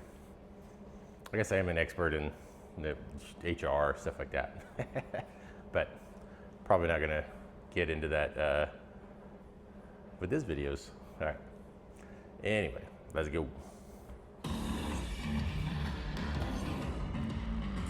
So resistant loops and dumbbells. Week 4, day 4 upper body, and it's the second upper body for the week, so you know what that means. Burnout. Do the super burnout, and I get the burnout. So, get that, which means you get to use your loop and your weight all at the same time. So fun. Let's have some fun, shall we? Save your feet underneath your hips. Go with a single arm lift to start, and just bring the arm up and back. As you do this, this is a great shoulder mobility exercise. But when you do this, you think about range, right? Shoulders, I'm going right into teaching you something, is when it comes to your range of motion, I don't want you to pull the shoulder blade down, just try to lift it up as much as you can. Back down, try the other side, lift it up, back down. This is gonna make a big difference as you go through shoulder movements, the shoulder exercises. It's very easy for your shoulders to seize up. So now try both arms at the same time, back down, and then as you come up, instead of straight vertical, you can bring them up a little bit wider, and you'll feel that go into more of the middle part of the shoulder and the rear delt. Open it up, back down. Last 2, last one, and then chest openers. Open your chest up and bring it back in. What are we working with today? Well, we're working with tempos. Shocker. Yeah, time under tension. Stay with that this week. As I've said, pretty much every day we've been working with weights. So we're going with the 2x2, the 3-in-1, and then we need to exercise you haven't done yet this week, and that makes all the difference in the world. All right, and then finish off with little rotations, heels up, toes down. Feel the stretch. That should feel great after what you did yesterday. More cardio. Feels good stuff. All right, ready to go? Okay. Burnout round, as you know, or the burnout format, as you know, we do one exercise 3 times through, then you have your burnout at the end. So we're gonna start with the military push press. Remember, on this press, as you're pressing up, you can bend your knees. But in terms of tempo, you're going 2x2. So it's gonna be 2 up, 2 down. It's slower than pushing those regular singles. So if you remember that, choose your weight accordingly on this one. I'll start with 15s because you were here basically for 3 minutes. 3 minutes of a move. And that makes a big difference, not just for 3 minutes, but also in terms of how much time is going on in terms of your tension. Then you're gonna need a loop. We're gonna go loop, straight arm pulse. I'm gonna have my green standing by just in case I feel strong. But the straight arm pulse, your arms are straight out And then I want the pulses right here, little tiny pulses. I'm even gonna drop set my loops today, so I'm gonna start with the green, and then I'm gonna come into the yellow if I have to. But let's get ready to go. Grab your dumbbells, military push press, get your feet set. We're going 2 by 2 in, ready, set, go. Press up, 2, down, 2. This is where you're gonna live for 60 seconds. So get comfortable. Feet set underneath the hips or 1 foot back. And we really focus on what? Not leaning back to where your head is facing the sky and you're looking up at your bells. I want you to bend your knees a little bit if you need to. Press up and down. You can look up at the bells to make sure that you're putting them in the right spot, which is not behind your head, but you're pushing up slightly in front of you and bringing them down. Remember, the elbows are slightly inward from the outside of the body. Normally we have them open up. I want you to bring them in. This allows you to get a little bit more into the range of motion. Come down, then press up to the top. Nice. 2 by 2. Up. 2, down, 2. Last 2. Right here. Last 1. And bring it down. Right. Set it down. I'm dropping a little bit there. You can do that 2 more times. Just choose that weight accordingly, right? Especially if you come out of place and everything we do is working, your shoulders are already fatigued. Have a lighter weight standing by, because here comes round 2. Ready, set, go. Press it up. 2, down, 2. Take your time and press this up. If you start to feel that you're leaning back, what do? You set the weights down, you grab some lighter weights like this, and you just keep moving. That's how fast the drop set should be. Just Oh, press man. up and right back down. You're in week 4. You know that you should have weights close by to go lighter if you need to. And that constant movement is going to be really humbling as you keep going. Press it up, down, 2, up, 2, down, Oh, man. 2. Keep pressing as you go through this. Bend your knees. That's going to help you push up, right? So never lock the knees out. You can bend them, press up, 2, down, last 1. All right. Oh, jeez. Set them down. If you go through that and you're like, that's still too much weight, well, what do? You come over here, you grab some lighter weight, and you're ready to go again. Yeah. Remember, lightening the weight as you go through these exercises is exactly what we want. Get ready, get set, and go. Yeah, I'm going 10s. And 10s, telling you, they feel heavy. I can go 5 and they can feel heavy right now. Press up 2, down 2. If you're getting to that point where you have super lightweight, so look, if I'm going into 7s, I'm going into 5s, I'm still losing my form, then what should you do? You can alternate. One arm, back down, one arm, back down. That's your option, but I want you to press up, 2, down, 2, up, 2, down, no matter what. Form first, weights second. Up and down. You got this. Press it up. Ooh, and down. I got 7 and then okay? That's how it should feel. That's how you know you're doing it right. Pressing it up. It's about getting the endurance into the muscle. Last 1. Up 2. Down 2. Man. Keep going. Grab your loop. Go around the pulses. Remember wherever loop you start with, extend out, have the lighter weight, you drop set if you need to. Ready, set, go. Burn out the shoulders right here. Arms are extended out, and I want the pulses. Little pulse right there. So the loop is gonna stay taut, which means it's lengthened out the entire time. So I don't want you to come in and let the loop go slack. Keep it tight the entire time. Very sweaty. Bring it out. Keep your shoulders relaxed though. If you bring them up by your ears, I need you to relax, open up, and stay pulsing. You got it. Finish off the shoulders right here, just right off the bat to finish them. Open. Nice. You got 3, 2, 1, and down. Bring it down. All right. Good job. I didn't love that. Go to the back. rows. Sure, we're still We're gonna on. go single row. Yeah, you know, sometimes you just don't know what you want to do. That's okay. That's why you have extra weight standing by. So single arm row, right side, left side, both sides. Staying with this, 3 and 1. You're gonna lift up, 2, 3, back down. So we're messing with those tempos. We start with the 2-2, we go into the 3 and 1, but choose the weight accordingly so we can really load this up. Especially with the single arm, you can focus on pulling the elbow in, feeling all those back muscles work, lifting up, 2, 3, and back down. All right? Grab your weight, set your feet, chest comes forward, lock in your core, working in 3, 2, 1. Lift up, 2, 3, and release. Up, 2, 3, release down. Remember your feet could be up right underneath the hips if you choose, or if you're more comfortable, you can kickstand one foot. Lots of different ways to move your feet.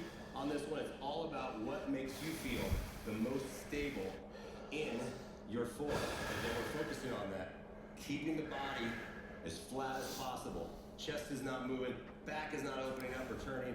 We're just pulling the elbows straight up and back and down. You go.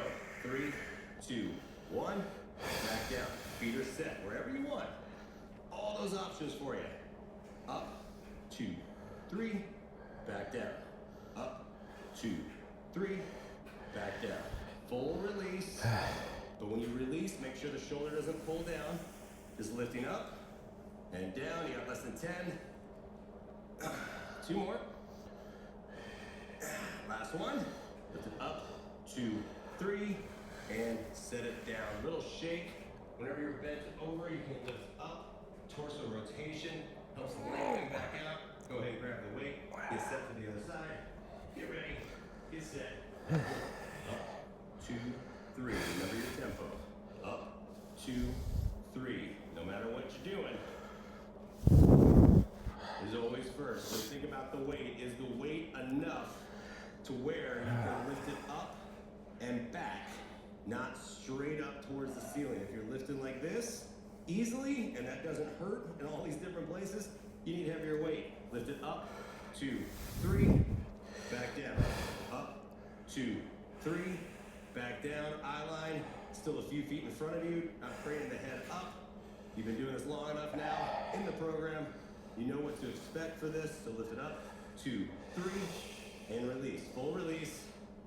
Lift it up and down. Up, 2, 3, and down.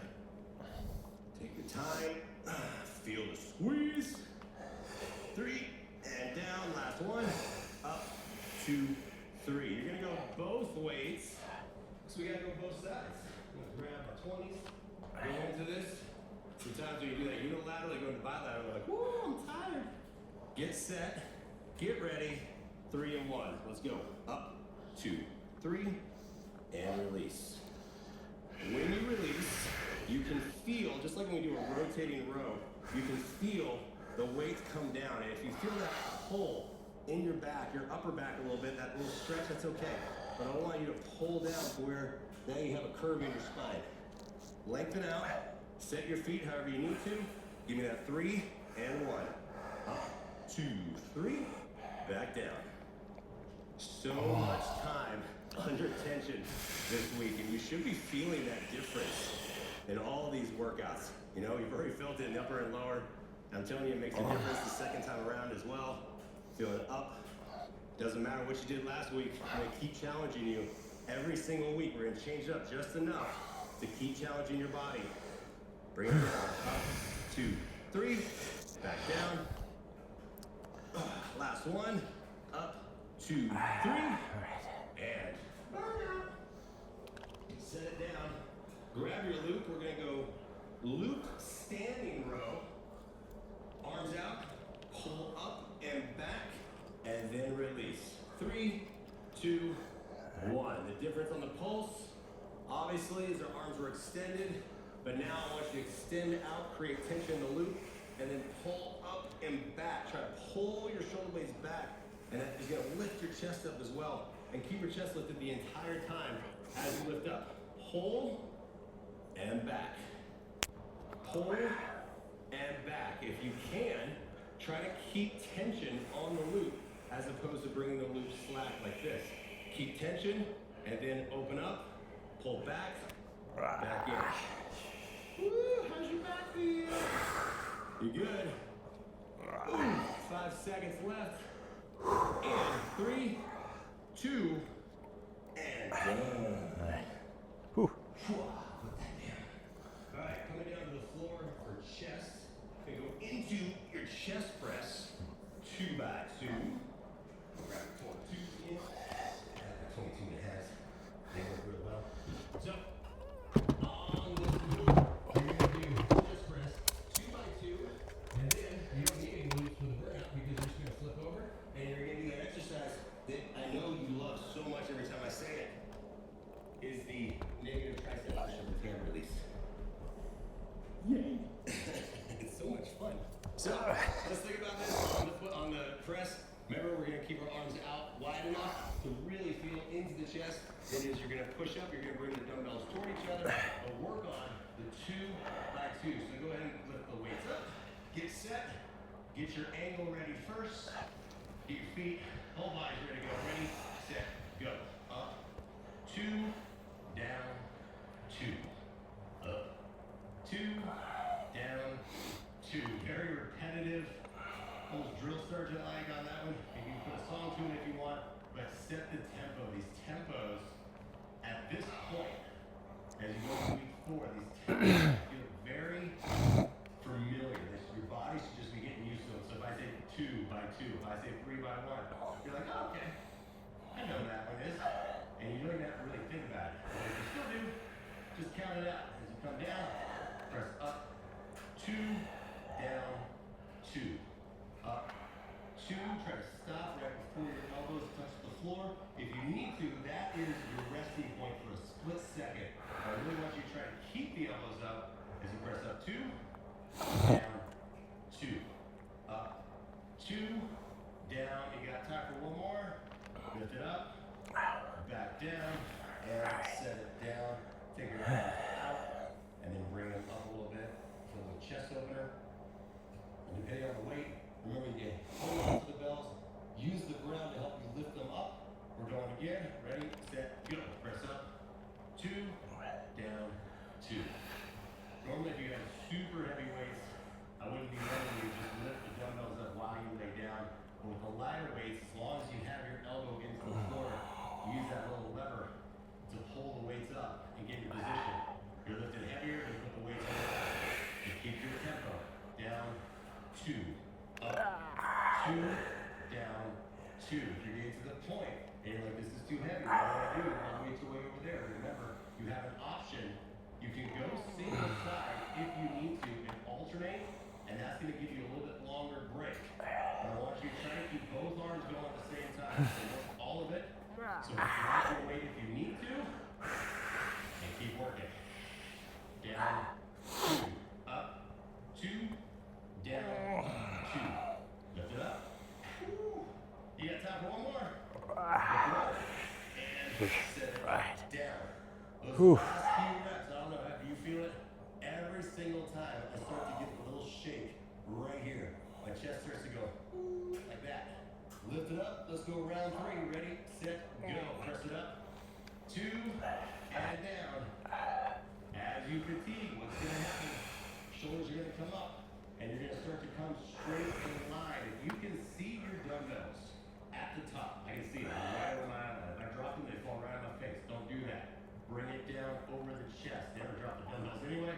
But now really think about coming up over the chest and back down. You see the difference in my elbows. I'm not here in a straight line. I'm down. I'm going to say that every week until the end to make sure you get it ingrained in your brain. Press up, 2, down, 2. Up, 2, stay with it. Starting to feel the shake in the muscles. That's what I want it. I want it.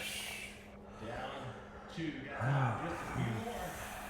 And we're going to roll over, so be ready for that. Last one. Bring it up, 2. Down, 2. Set it down. Get out of there. And get rolled over and ready to go for this one. hands are down. Right up under the shoulders, we're pressing up. 3, 2, go. Press up, down, release. Press up, down, release. I'm laughing because it's already challenging. Press it up, bring it down. And what's the first one to burn out? Is to burn out. So if you're already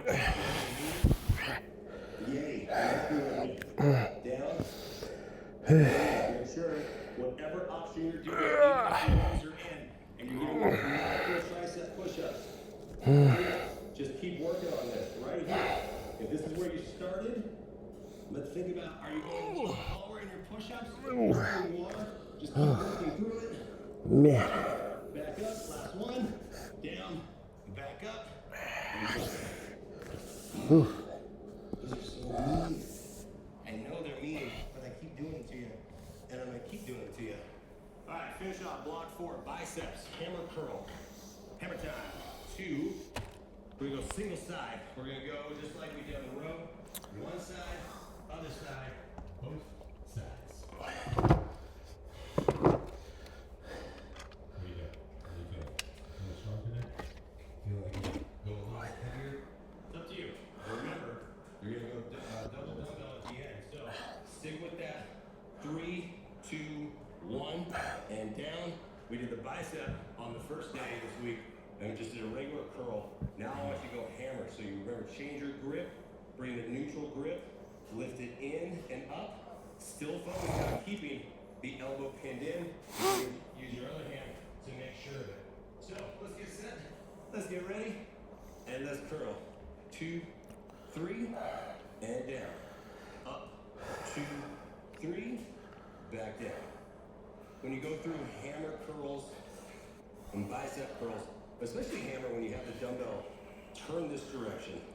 And I get this a lot from people, is they'll start to feel it right here in the top part of your forearm when you're coming down. And that's normal because of your grip. You can see the grip strength on that as you're gripping it and then you're lifting up. So if you start to feel that cramping up, all you gotta do is lighten your weight and know that you're still working your bicep because again, time under tension. So it doesn't have to be the heaviest weight possible. You're focusing on the muscle and then you're bringing it down. Up, 2, 3, and release. Up, 2, 3, and release. You got this. Feeling bicep pump. Last one. Up, 2, 3, set it down, and then you can do the quick little stretch. This is my favorite stretch, especially after biceps.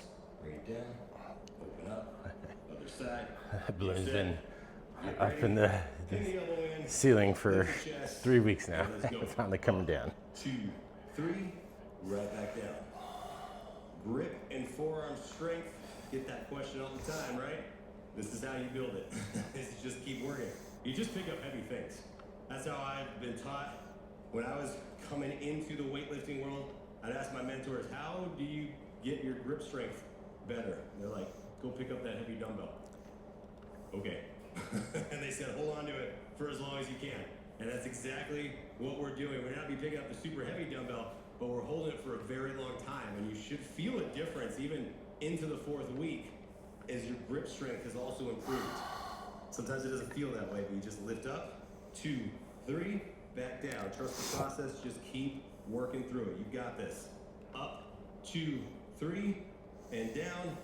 Lifting it up, down, 2 more. Last one right here. Up, 2, 3, and grab your weights. Going into the doubles. I'm gonna lighten it up because I've got that pre-fatigue going on. It's real. Elbows in. Get ready. Get set. And let me see 60 seconds of perfect hammer curl. Let's go. Up, 2, 3, and release. Up, 2, 3. Feel the squeeze at the top. If you're not feeling the squeeze at the top, look at your elbows at the top. That's always what I want you to do. If you're thinking like, man, sometimes it just feels off. Then come up to the top and stop. Freeze, and look where your elbows are. If you can see the bottom of your elbow, basically, you can see where your elbow is, I need you to bring them in closer. So now, when you lift up, 2, 3, I gotta look over here like that. I don't want you to have to do that. So you just lift up, 2, 3, back down. Get it right. Get it right to get it tight. Straight up and down. I like it when it rhymes. Straight up and down. Stay with it. Up, 2, 3. You're almost done here. Come on. Last 2. Up, 2, 3. Last 1. And bring it down. Here's your burnout. A little bit different today. Grab some lighter weights. And instead of a regular bicep curl, I want you to flip it over. Knuckles are facing up. You're going to go into an overhand curl. Ooh, get ready to get set. Let's go. Speaking of forearms and grip strength, but look at the dumbbells. They're not straight up like this. I want you to flare them out just a little bit. So that little bit of a turn creates more of a natural alignment as you curl overhand, back down. You don't need a lot of weight. It could be 5s, it could be 7s, but right now you should be feeling it not just in your bicep, but your grip in your forearm. This is your little surprise of the day to burn out the upper body. Lift it up and back down. I didn't even tell you it was coming, I know. Me, but lift it up, right back down. Lift up and down. Oh my goodness, your forearms and biceps should be done at this point. You got this in 3. Last 1, 2, and set it down. Woo. Just drop it down. Watch your toes. And let's just go right to the forearm stretch on that. Nothing like a little overhand. We're not going to do it very often on that, but it is a fun little finisher at the end. And that's why I did it. That's why I saved it for the very end, because you shouldn't want to grip anything else for the rest of the day on that one. So stretch out the other side. Relax your shoulder when you bring the fingertips up underneath. Oh, that is a good upper body pump right there. Take your hands, interlace your fingers back behind you, lift your chest, and pull your shoulders down and back. Oh, look up and open up. We got to stretch not just the chest, but also the shoulders, and then bring your hands to the front, tuck your chin. Now you feel that arch and the curve of the back, and you can feel the length down the spine as you lift up.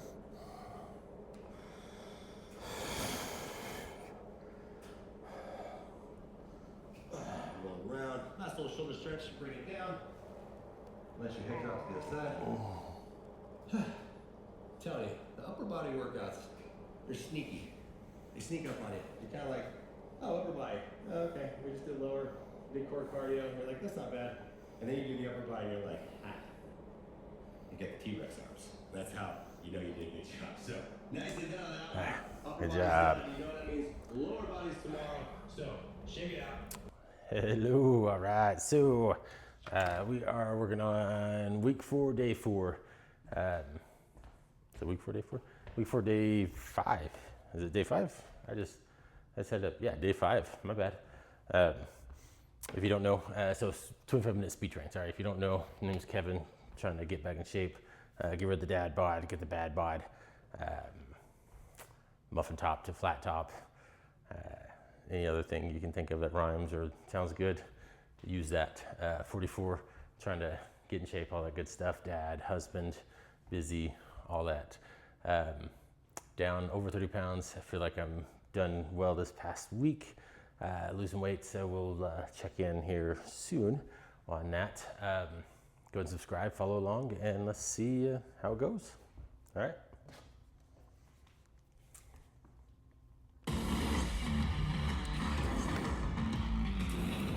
I want to let my dog in, I forgot. Week 4, day 5, lower body. Your second lower body of the week. Fourth lifting workout of the week, which means you're doing great. You're getting there towards the end.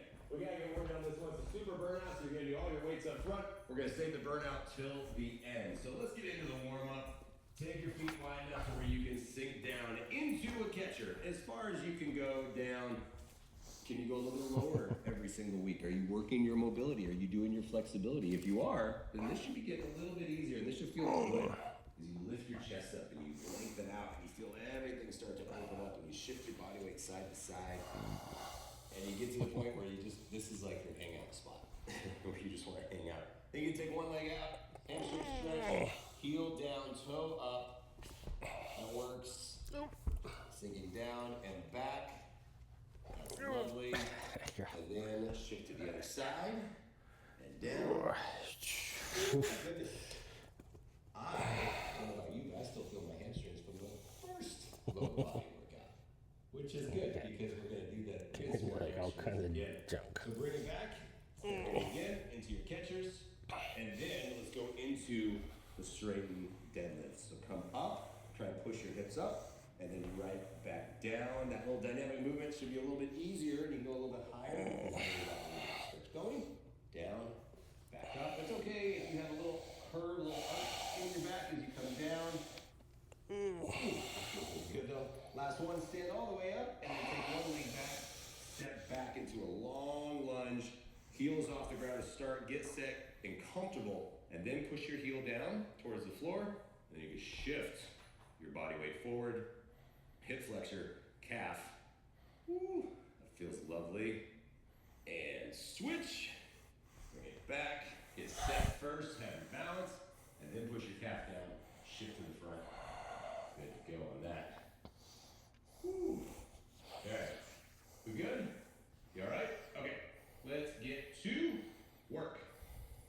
Today on the super burnout, you're gonna have 2 exercises. Now we've done this before. Instead of supersets, we go bilateral to unilateral, which means you're gonna start with the front-loaded movement. So a front-loaded squat, tempo is 3 and 1. Then you're gonna go into a reverse stepping lunge, where we're gonna work the right side, then the other side, okay? So choose your weights, choose your weapons. What are we gonna do today? Front-loaded squat, grab a 30, and get into this one. Tempo on that is 3 to 1, as I mentioned. So you're gonna come down, 2, 3, pushing up to the top, and then remember on your reverse stepping lunges, choose the weight as you see fit, because we're adding the pulses on this one. If you remember from the first lower body this week, we did the pulse. So this one, you're gonna step back, come down, pulse, and load back up. So we're gonna increase the time at the bottom. But first, you gotta go front load squat. So grab the weight, let's get set, feet up underneath the hips. We're working in 3, 2, 1. Bring it down, 2, 3, push up to the top. Make sure you have your feet set the correct spot. You can always go into this and check. We've done sumos, we've done narrows, so the regular squat position, you know what you're supposed to be set at, and you feel comfortable here, you feel good here. Down, 2, 3, right back up. Down, 2, 3, back up. Core in, especially starting with a front-loaded exercise. We make sure everything is stable, everything is secure to lock in, feel good, and then push up to the top. Down, 2, 3, right back up. Into the second lower body of the week. It is very normal to still feel that fatigue as you're coming into it. So if you have to lighten up the weight to make sure you're getting through the exercises correctly, that's a good thing as well. Remember, we're still constantly, every single week, constantly working on strength, on endurance. Down and up. You got one more. Down, 2, 3. Set that off to the side. Grab some lighter weights on this one. Remember, as I said, you're going to be pulsing it. I'm grabbing 12 and a half. Rolling up to one side. Step back into the pulse. Ready, set, go. Down, pulse, step back. Same side. Down, load up, right into it again. On the reverse stepping lunge, it's a little bit different with this one. I've mentioned this before. You have different ways of doing a lunge as well, to where when you step back, I've talked about your body weight balanced in between both feet. Here, you have a little bit more of a load into your front leg, and you should be able to see that difference. My body weight is shifted just a little bit more to the front. So I'm gonna load up, push back, down, pulse, step in. Down, pulse, step in. No swinging of the dumbbells, they're just hanging there, dead weight. Down, pulse, step in. Have that control, have that balance. As you come down, load up, back in. Last one, and release it, shake it out. Go to the other side, make sure you're switching sides on this. And alternate in terms of alternating the side. Come to this side, load the leg into the front. Ready, set, go. down, pulse, step in. If you feel off balance, then I want you to stop for a second and look at your feet. They should have a hip width right when you step in. Then when you step back, you still have that space in between your feet that allows you to load the leg up on the front side, have your balance the entire time without dropping your chest too far forward, feeling wobbly side to side, none of that. Down and back up. Down, Yeah, pulse, plant right there. back up. That pulse is slow. Don't Overflow. rush through the pulse. That's the important part, because that's what we're doing is to increase time in the pulse right here. Down, pulse, lift up. Down, pulse, lift up. Good. Woo! Already feel it. Down and up. Last one. Down, pulse, come on up, and then we finish it by right where we started into your front loaded squats. 3 and 1. We go 3. Get set, get ready, and let's go. Down, 2, 3, back up. What happens to your range as you fatigue? It lessens. You start to lose some of that range. So if you're starting to drop and you can't go as low as you did, that's totally fine. But if you're trying to go low, and this is what's happening, that's a lot of pressure in your lower back with weight. So you think about keeping the chest up, load up into the heels, and then push. So if my full range is bringing down and coming up to the top, and I can't go that low anymore, I'm still sinking back into the heels and pushing up, and down, 2, 3, back up. You can always work with less range. You know that. You should know that by now, because that's what I've been teaching you for 4 weeks. 2, 3, back up, down, 2, 3, push up, 1, down, 2, 3. And just gonna walk this over here like that and set it down. All right, we're coming into the second one. Swings. It's the same setup where we're gonna do swings after bilateral, where we work the whole body, both sides. Second exercise, we're going to do the staggered deadlift. Now I want you to have one dumbbell, holding on to the dumbbell, same leg is coming down. Bring it down and back up. Swings, no tempo, that's the control motion. Staggered deadlift, 2 down, 2 up. Oh my god, thank you. Sorry.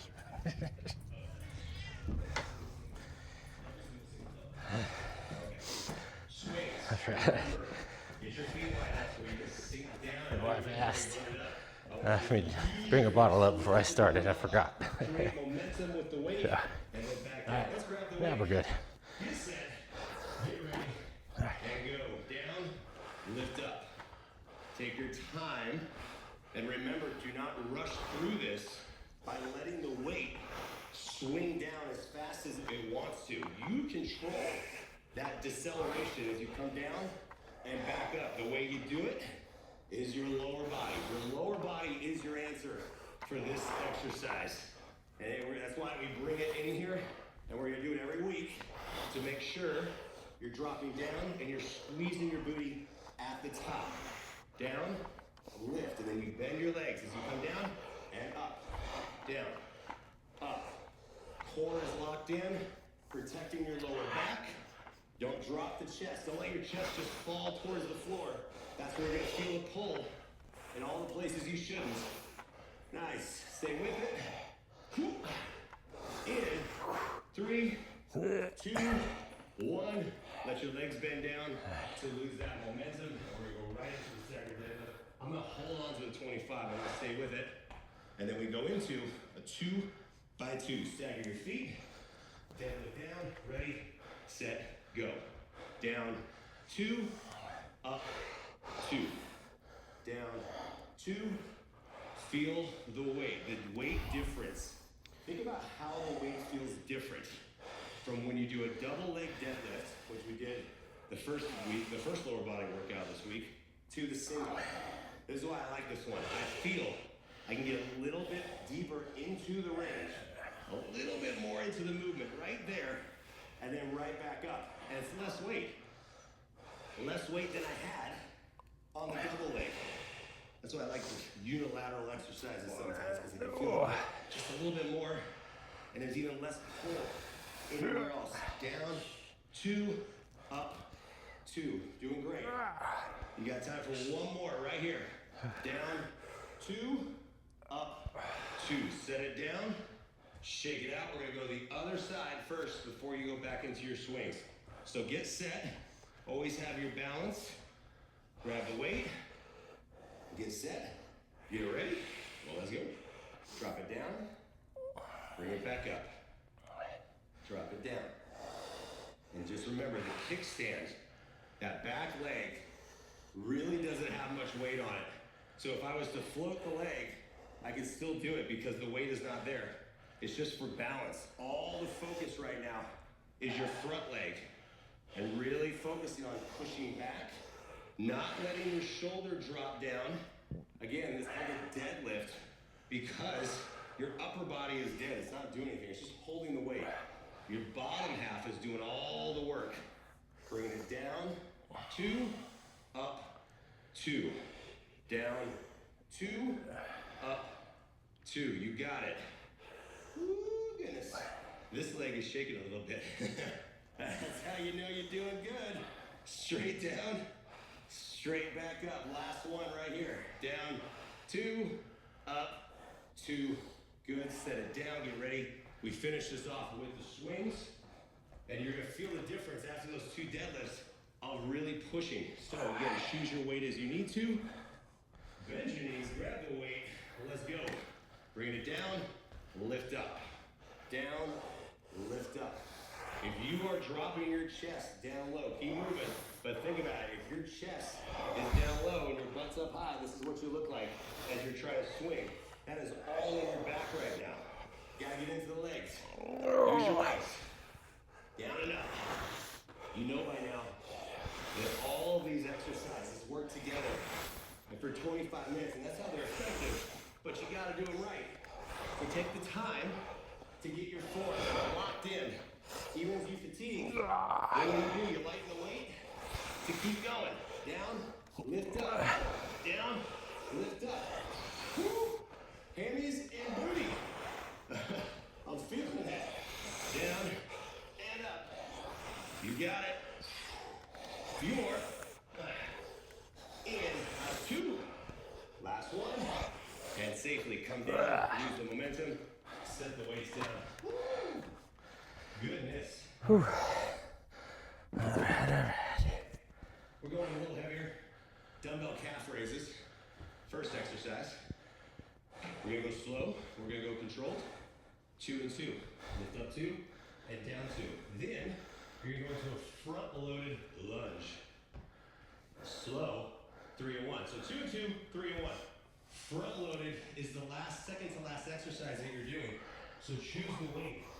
Ideally, it should be a little bit lighter than what you might do if that was higher up where you started, right? And your legs aren't as fresh. So choose your weights. I got 30s, I got 20 for my front loaded, and then this is gonna be my calf raises. We're working smooth up, smooth down, really going into the calves. So get them right up underneath the hips. Ready, set, go. Up, 2, down, 2. Remember the little trick to push your body weight forward. If you're just standing straight up, I want you to bend your knees slightly to shift your body weight over your toes, over the front part of your shoes. Then you lift up, 2, down, 2. And you can see that my knees are pushing forward. I know that's a little bit different than I normally tell you to do. But on this one, this is how you can really feel the difference on the calf raises by shifting forward just a little bit, up 2, down 2. If you want the challenge, try to float your heels off the floor the entire time. It's a little balance training as well. As you lift up, 2, down, 2. If you need to, your heels can touch the floor. If you need that rebalance, lift up, 2, down, 2. Couple more. Last one, up, 2, down, set those down, set those out of the way. And let's get a little bit, let's get set into your front. We already did that a little bit also in You will feel the difference on this one. 3 by 1, slowing it down. Get loaded, get set, hang down. 2, 3, right back up. Down, 2, 3. It's like I said in the reverse stepping lunges. You're not stepping all the way back where your body weight is centered. I want you to load up the front leg. Down, 2, 3, back up. You don't have to go very low though. For this to work, you just bend your back knee. That allows you to drop into the front heel. And you'll notice the body weight shifts forward just a little bit. Not leaning forward, just a body weight shift. That loads up the front leg. And work your tempo. Down, 2, 3, and up. Down, 2, 3, back up. Stay with it. Stay with it best you can. With the weight you got, if you're at this point where you gotta go body weight, that's great. I love hearing it. I just want you to keep working through it. Got time for 2 more. 2, 3. Last one. Down, 2, 3. Step out of it. Walk out of it. Do a circle. Pace it out. Switch sides. Get ready. Get set. Wipe the sweat away. And let's go. Down, 2, 3. Back up. I don't even have time for a towel. I just gotta wipe it away and keep going. That's how much time we have to not mess around. Just finish this as we go through it. 2, 3, and up. Slow it down. Down, 2, 3. Load up. Make sure you're bending your back leg. And that's getting challenging, right? You're tired, you're fatigued, your legs should be shaking right now. And that's how you know you're all the weight right. So even if you set this weight down and go body weight only, cool.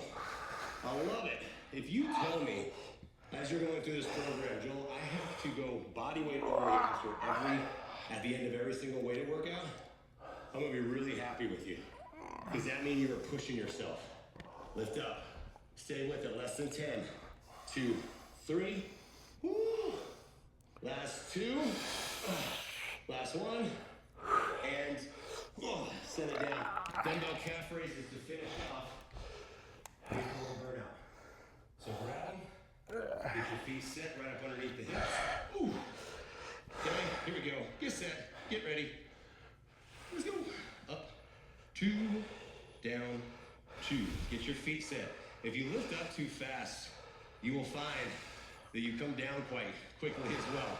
So if you lift up quick, that momentum is gonna pull you back, and you also feel that rock back onto your heels. So slow it down, get the body weight shifted first as you lift up, and then back down. Up, 2, down, 2. You got it. Little tiny movement. We focus on keeping the calves strong, full body strength here. They take a beating every single day as you're walking around, you're jumping, you're doing everything, playing with your kids. These things work a lot more than you think. So we want to strengthen just like anything else. By the way, you're working your grip strength too right now. Did you know that? All the things are working. Up, 2, down 2, last 2. Up, and down, last 1, and bring it down. All right. Nicely done. Here we go, burn it. 4 exercises as a reminder, and also as a reminder, we are done having the loop around our thighs for some of these exercises. So, grab a loop. You choose which one you want. Actually, I want to go green. You know what? I want to go medium today. Yeah, I like it. So, bring the leg, step into it safely, get set, bring it around just above your ankles. We're going to go side kick. This is the side, this is not the side. Side kick alternating, reverse kick back alternating, and then we'll step the toes in, work the pigeon calf raises, and then work the inside with the duck. So we get nice, rounded calf muscles. Get your feet set on the alternating. It's not a whole lean, it's just a body weight shift. So shift your weight to the side, kick out to the side. Ready, set, go. Kick out, step back. Kick out, step back. Try not to lean your weight over to the side. You just shift over to the loaded leg, and that's just enough to bring it back. And the more you do that, the less you move to the side, the more you're gonna feel where you should be, which is right here. Whew. right there. Lifting out and back. No matter what loop you're using, that's where you should be feeling it. If you don't feel it, then go to a heavier loop. And it doesn't have to be a very far kick out to the side, even in terms of range, just as long as you have some sort of resistance on your foot, you're gonna feel it. Switch to kickbacks in 3, 2, 1, kick straight back and down. Same thing, I'm gonna show you from the side, same thing. Try to keep your chest lifted as much as possible. Try to drag your foot across the floor, like you're floating the foot over the floor and kick it back. Back, down, working booty right here. And then if it helps, you can even take your hands, put them on your butt, and then feel it flex. See? That works. It's funny when you do that, you tend to squeeze a little bit harder, don't you? All right, get ready for your calf raises. 3, 2, 1. Step your toes in, heels out, knees come in, lifting up, back down. Shift the weight forward just a little bit. And then what I want you to try to do to finish these last 2 exercises is try not to let your heels touch. Lift up, back down. So take your time. Slow, and then control down. Slow up, slow down. Lift up, and down. Oh, that should be very challenging as you finish. Everything is tired. The stabilizers are tired. Everything's tired. Down, and then right back up, right back down again. Doing great. We're gonna bring the feet, toes out, heels in, ready, set, turn them out, bring them in, and then lift up. And this one again, try to lift without your heels touching the floor to finish. Last 45 seconds, finishing off day 5, second lower body. You guys are cruising. Week 4, finishing off the lower body. You are cruising through this. Woo. You got it. Just keep sweating. Just keep lifting and just keep sweating. That's what's gonna happen. Stay with it. Lift up and down. Can you stay lifted up? Focus on something that's not moving. I can't look at the camera because the camera's moving. Straight lift and down. Last 2. Last 1. Lift up and hold. Ooh, and step in. Step out of it safely. Bring it over. All right, right where we finish. The warm up. Let's do a cool down. Bring it down. Back heel down. Stretch it out. That should feel good. I always just do stretch like this.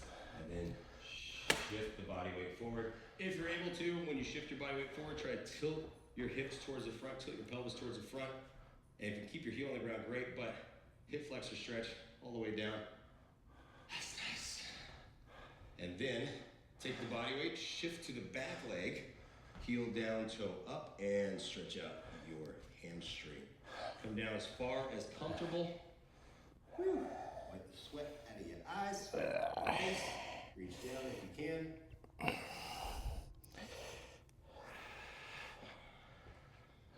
And then, come on up. Same leg, quad stretch. Ooh, how's your balance? If you try to go into a quad stretch and you don't have much balance at the end, again, I love it. That's a good thing. So hold on to something if you need to. And then let's go ahead and switch sides. Calf stretch, bring it down. Bring it down, stretch out. Shift your body weight, tilt the hips.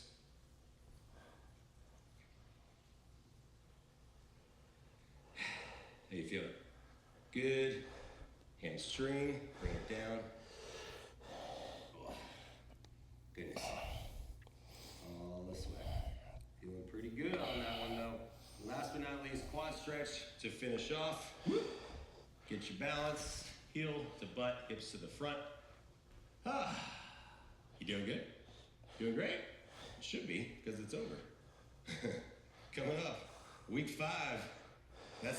Well, you only got one big workout left on that. We got mobility, flexibilities, but you are doing so good, and you're finishing up week 4. Tomorrow, total body. We finish that off. We go in for that endurance to really kick it into high gear. So be ready for that. You are doing good. Just keep this momentum going. Don't stop. I know you're tired. I know you're starting to get fatigued as we get towards All right, we are week 4, day 6, 25-minute speed train, almost halfway through the program. So good stuff. We are gonna get started.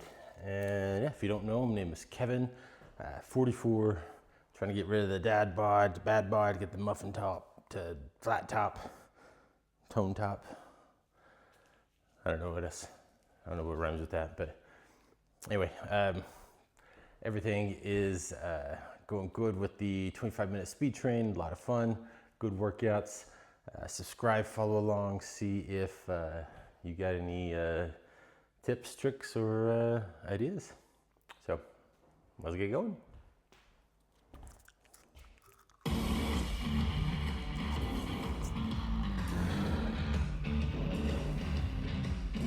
Week 4, day 6, you know what that means? Total body. Bringing the endurance element in to finish off the week.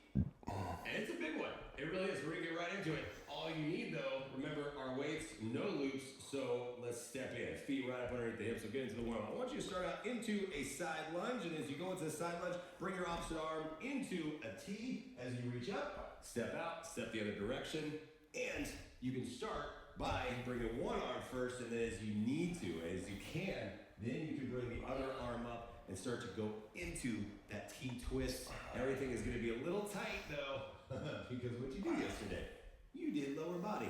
So everything feels a little tight, and that's a good thing. But remember, as we go through this, we're not necessarily using a lot of weight because it's all about endurance. Last one, and then bring your feet in. We're going to walk out into an inchworm, bend your knees as you come down. You're going to get the shoulders loosened up, load up, bend your knees, come back, and then round up and stand up. Do it again, and you'll feel, the more you do this, in terms of flexibility, maybe you don't have to bend your knees as much as you normally do, but I want you just to get that stretch. Last one, and stay out into the high plank, please.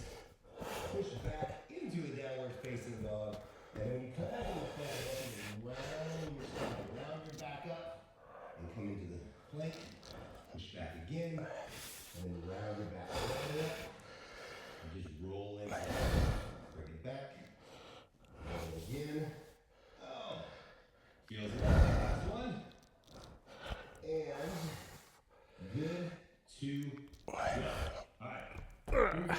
First things first, you're gonna need weights. We'll start with upper body. We go into a hammer curl, compounding movements. Hammer curl into your military overhead press, keeping the elbows close. Remember, you are able to bring them up, push up, right back down into that. So that's your first exercise. Second exercise, you're going to go into the forward lunge, side lunge, body weight only. Pushing forward, stepping back, stepping out. You did side lunges already this week, so you don't need any weight for that. What do I feel like doing? 12 and a half. We're going to start with that. Remember, you're fatigued. You've been working all week, so it's okay to start lighter to go finish this one out. Here we go. Ready, set, go. Hammer curl, press up, bend your knees, bring it back. When we talk about that military push press, you're lifting up. Elbows, think about them 45 degrees. So they're not straight out, they're not facing the front. They're 45 degrees out. Think of that angles, and then curl, lift up, and then back down. The curl is not a swing. I want you to really still focus on getting the hammer curl in, then you release the elbows to press up, back, down. Curl, press, back, down. You can always kickstand one foot as you do that. But no matter what the weight is, this is the form. And this is what it should look like the whole time. Press up, back down. Less than 10, up, overhead. Time for one more. Press it up, and bring it down. Set the weights off to the side. When we go into the forward lunge, side lunge, remember, step forward, step in, step out. Body weight only, we're gonna load up one leg. Get ready, set, and go. Step forward, push back, step out, and back. Have your balance set before you go into the next exercise. But because we don't have any weights here, this should allow you to get a little bit deeper into the movement. A little more range of motion to step down. And that's gonna do two things. One, feels good to stretch out the muscle and load it up like that. But then we're bringing the endurance element because you're repeating the movement and you're fatigued from the week. So you're telling your muscles, hey, I need you to give me more. So the muscles are gonna say, okay, I'll come back to it next time. So keep pushing through it. Load up one leg, step back, load up the other leg. Load up one leg, step back, side lunge. Nice. Forward and out. And you feel that in your front leg. You got time for one more. Load it up. Step back. Ooh. That was fun. Because we're going upper body on that and we get to alternate. We'll come back to the leg. Load it up. Into the hammer curl. Ready, set, go. Curl it. Press it. Back. Down. As you press up, what do we talk about in an overhead press? No leaning back. No looking up towards the sky. This is not what you should be looking like right now. It's okay to look up. I like to see, making sure the weights are set. But all I do is I just change my gaze. I can look up, overhead, back, down. Up, over, back, down. Make sure, what are we doing? Not swinging those arms. And I want you to lock them in. Biceps, lift up into the overhead press. Back down. Curl it. Press it. And release. Up. Over. Back. Down. You got it. Stay with it to finish this off. Up. Over. Last one. Bring it up. And down. Double throws. Set them over there. Let's go into it. Make sure you switch sides though. I work this leg. First up, this leg, right, left. I don't care. Switch straight, switch your feet. All right, stepping forward, stepping out. Get your balance, load it up, and let's go. Step forward, set, step out, set the feet. Remember, as you go through this, like, I know you remember. Don't forget what we did yesterday. We did lower body yesterday. How could you forget?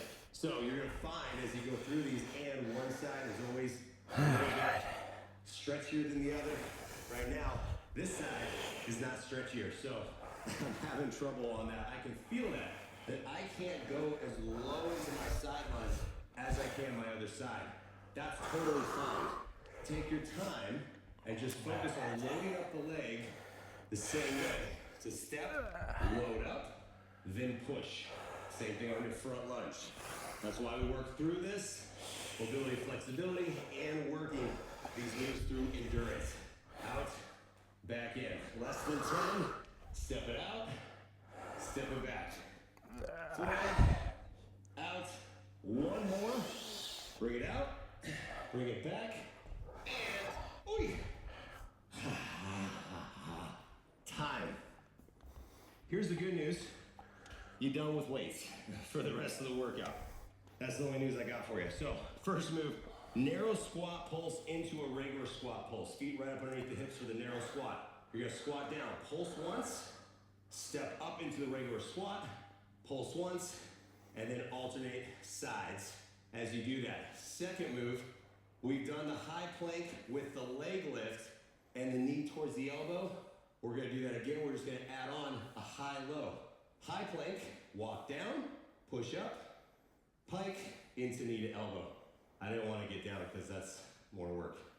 Don't worry, we'll go over it. You know by now, it's week 4. All right, here we go. Narrow squat pulse, pulse it out, alternating sides. Ready, set, go. Down, pulse, stand up, squat out, and pulse. Do it again. Down, pulse, step out, pulse. Step in, pulse. And you think about as you just load up the leg that is in the narrow spot. Now I'm lifting up, sinking down. Lifting up, sinking down. This is gonna be constant movement as you do this. This is burning out the legs as you do this. Every single pulse, you should be feeling it. And what's gonna happen, your chest is gonna drop forward and you're gonna start to look like this. And I don't want that. You gotta lift the chest, sink down, even if you're not squatting down very low. This is not a very low squat, but this is still working. And that's what you should do, is sink down just enough to load your legs, step back, and out. Pulse, nice, and out. That hurts, doesn't it? 3, 2, 1, and just come on down. Because this is a lot easier to come down at this point. So starting your plank, walk down into your low plank, and then go into your pike, knee to elbow, and we'll alternate sides. First thing, here we go. High, low plank, ready, set, go. Down, down, up, up, pike, knee to elbow, pike back, reset, do it again. Down, down, up, other leg. Pike, knee to elbow, pike up, reset. What do you do if you're on? Still high, low, lifting the leg, knee up, lifting the leg, back down. Then you just do the same thing again, other side. Still lift, knee in, and think about where your hands are supposed to be. You're supposed to be right underneath the shoulders, so you can walk down, down, up. Give me a beautiful plank, bring it to the elbow, bring it back, reset, down, down, up. We're going on these things, you take our time, we're not in a hurry, we're making sure you're doing this total body. Last one, bring it in, last one time, and knees down, stand on up. Here we go again. Back to your pulses. By the way, it's okay to cry because it looks like sweat. Totally okay. Get ready, get set, go. Pulse, and lift down. Lift up, pulse, and lift. Boom. So you go narrow to regular. And you think about that. The pulse is loading your legs up the entire time. Don't need any weights right here, just body weight. And the reason we're doing that, because you've already done 2 weighted lower body workouts. So this again, as a reminder, is for endurance. Pushing your body past that level it's normally used to, where it's used to the break. And now we're like, nah, you don't get the break, not yet. So then it knows, okay, I'm gonna come back next week, and I'm gonna be stronger. Down, pulse, out, pulse. Narrow, pulse. Oh my goodness. It hurts. It hurts so good. Straight down. And 3, 2, 1. Oh. Come on down. Bring it down. Walk it down. Back into your high-low plank. If you can remember what side you finished on, awesome. If not, that's okay. Just get ready into it. High-low plank. Ready, set, go. Down, down, up, lift up. Knee towards your elbow, back, and down. Remember, it's for shifting our body weight from the plank, we're shifting it back, and then as the elbow comes towards the knee, I'm still not pushing forward. I'm just going to right back over my plank, back, and down. Down. Try to keep our back flat as much as possible. Hike up. Wonderful. A lot of movement on this one. That's how we get the whole body challenge going for it. Down, up, lift up. Here we go. Move it up. Back down. All the way down. All the way up. That's the 10 to get to 1 more. So bring it down. And up. Good job. All right. You gotta stand up for the first one. Well, and the second one too, sorry. If it helps, the last block I won't make you stand up, okay? So here we go. Sumo pulses, the sumo triple pulse on this. As we're working through it, we've already pulsed once with the squats. So here I want you to think about 1, 2, 3, and a little bit of an extension in terms of the hop. Your heels don't, or your feet don't have to leave the ground fully. Second move, load up one leg, reverse lunge into your calf raise, and repeat it on the same leg. So that's gonna feel good. By the way, we're gonna do the sumos, we're gonna do the lunges on each side, and then we go into it. Here we go. Sumos, ready, set, go. 3, 2, and release. Down, 2, 3, pulse. You can think about down, 2, 3, little jump. Down, 2, 3. You can compare that to your 3 and 1, where you come down, 2, 3, and lift. If you can't get that lift, then all you have to do is stand up, come out of it like you would normally a sumo squat, and then you come right back down.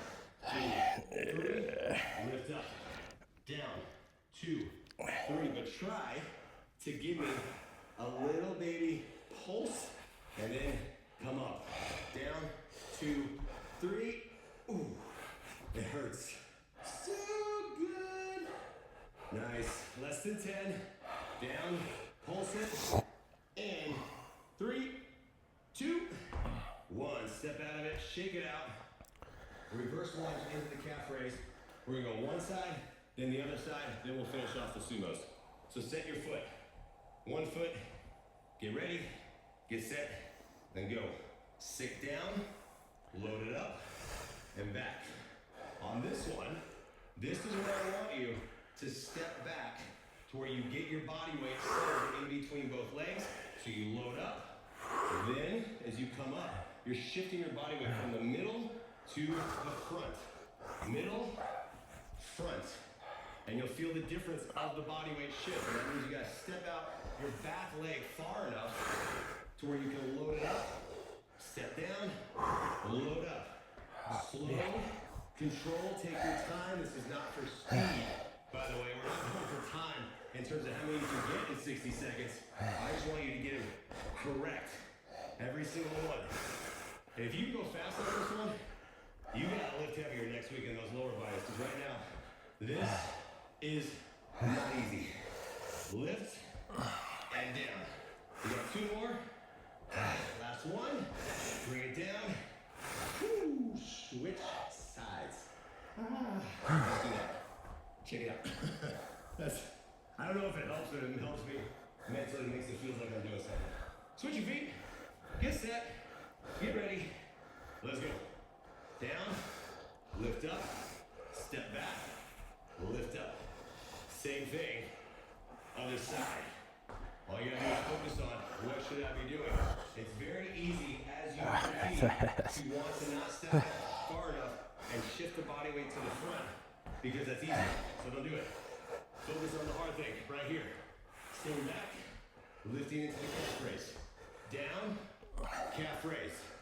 Down, calf raise.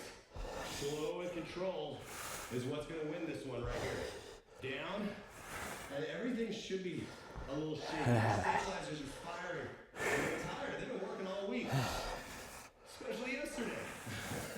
So that was not a lot of time for recovery.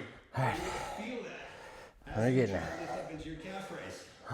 Stay with it though.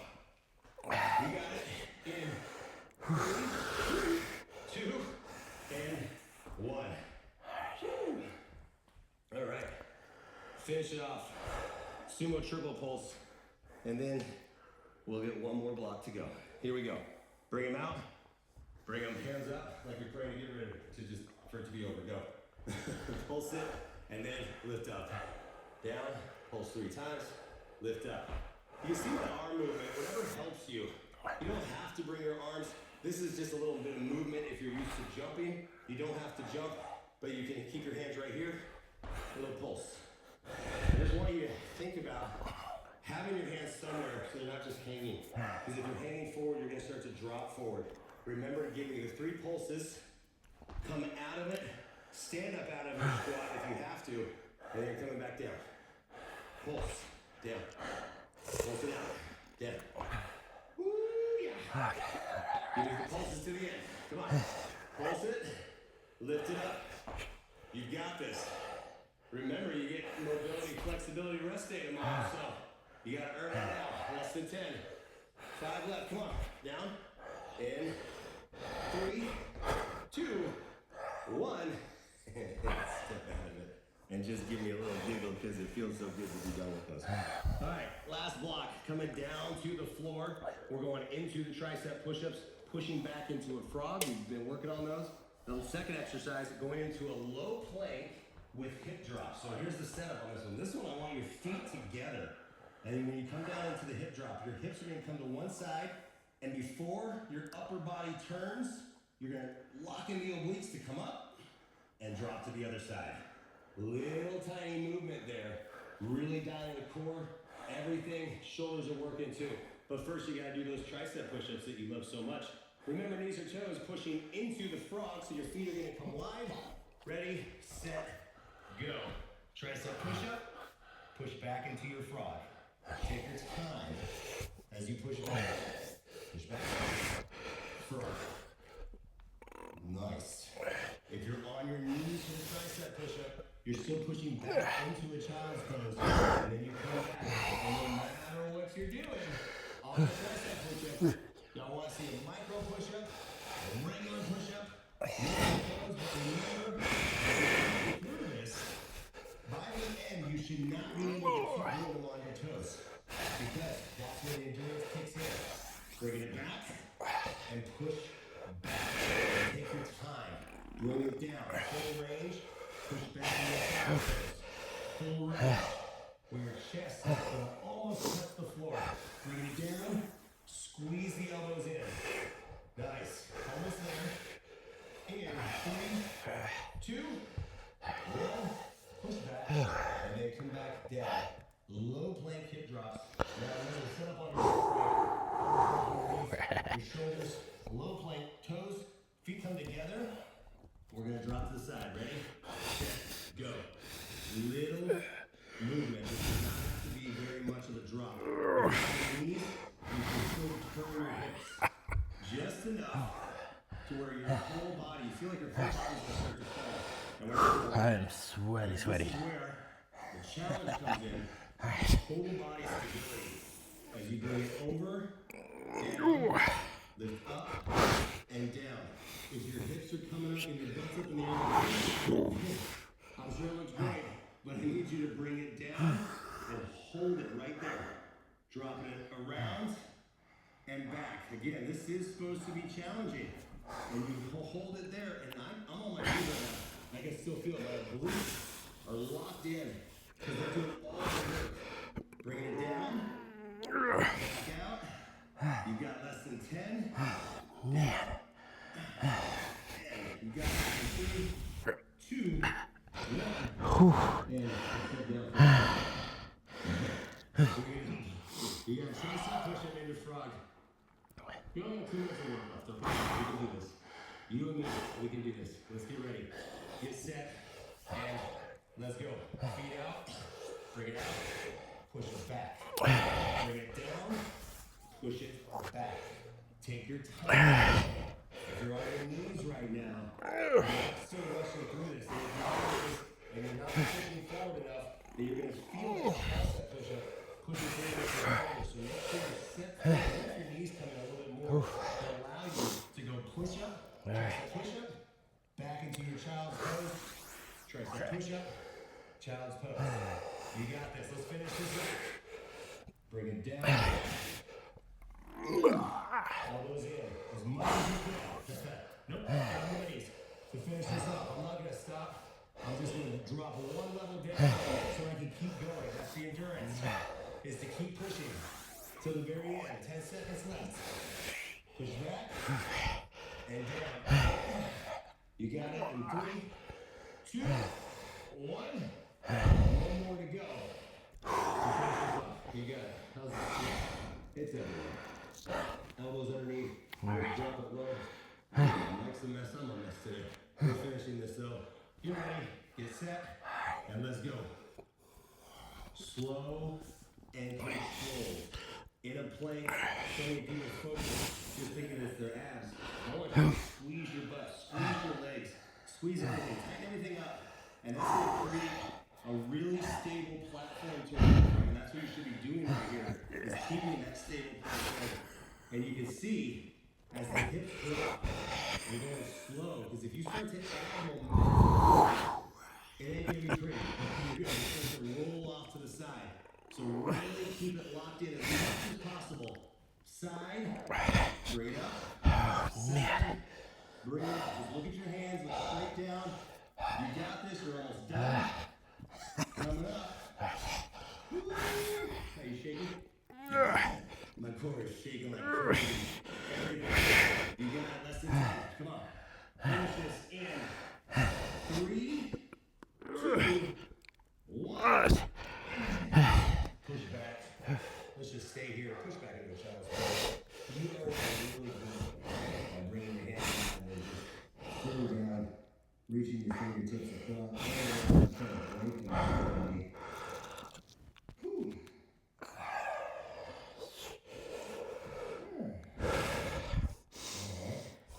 Come on. Have a seat. Face to the front. One leg out. Bring the leg across. And twist. Oh my goodness. Total body. Sometimes I'm not sure if I sweat more in total body or core cardio. I think it's a toss-up. They're both hard in their own right. Or a leg day, or a lower body day, or an upper body day. They're all I just sweat every single one. And then same leg, bring it down, figure 4. Drop it, open up the hip. That should feel good. One hand could be down. How you feeling? Good? Can you get a little hamstring stretch at the same time? If you're able to. If you're not, you know what you're going to work on tomorrow. Mobility, flexibility. So switch sides. Twist it. And if you make noises, by the way, as you're stretching. So we did the warm-up. I went the wrong way first time. I think I'm making more noises every year. That's why we got to stretch. That's why we got to stay strong, stay mobile, stay active. Because all those noises are going to keep happening as we go through it. And I just want to stay mobile and stay active. As I know you do too. Reach for the leg. Down. And then. Oh. And while you're here, bring both legs out. Shoulder stretch. Drop it down. Other side. Drop it down away from your ear. Nicely done. All right. Come on up because you are done. You are finished. And not just with the total body, you are finished with the first 4 weeks of 25-minute speed training, which means you are officially at Good job. the point. Did you think you were going to get here? I knew you were. Hello. All right, so we are finishing up week 4 of speed, 25-minute speed training. Sorry, I went blank. I am getting started. I totally forgot to get all this set up first, but if you don't know, my name is Kevin, 44, Ginger Adventure Fitness, trying to get in shape, trying to have, get rid of the dad bod, get the bad bod, right? Lose weight. I'm a little over 30 pounds down. Don't know the exact weight yet, but it's going good for sure. I am working on 25-minute speed train with Joel Freeman right now. So we've done a few other workouts, done P90X Generation Next, as down, dig in, down, now we're here. So fitting into our schedule, loving it, doing well. Yeah, so we are just pulling everything up and we're gonna get going if we can. Here we go. All right, so we have our mobility and flexibility day. So kind of an easy workout, like a active recovery, I guess, if you want to call it that. Let's make sure the camera's on. I'm not talking to myself. But we are gonna knock it out and go from there. So, okay, let me just check here. So active or flexibility, mobility 2 is what it says we're on. And I think, yeah, so he does workouts like for every day is a little different, like specifically, but he has just a couple of the flexibility and mobility. So I got it. Trying to get back to it now. I went back. So we're on flexibility, mobility 2. So it's just a repeat from week 2. But all right, let's get going. Subscribe, follow along. Let me know what you think. You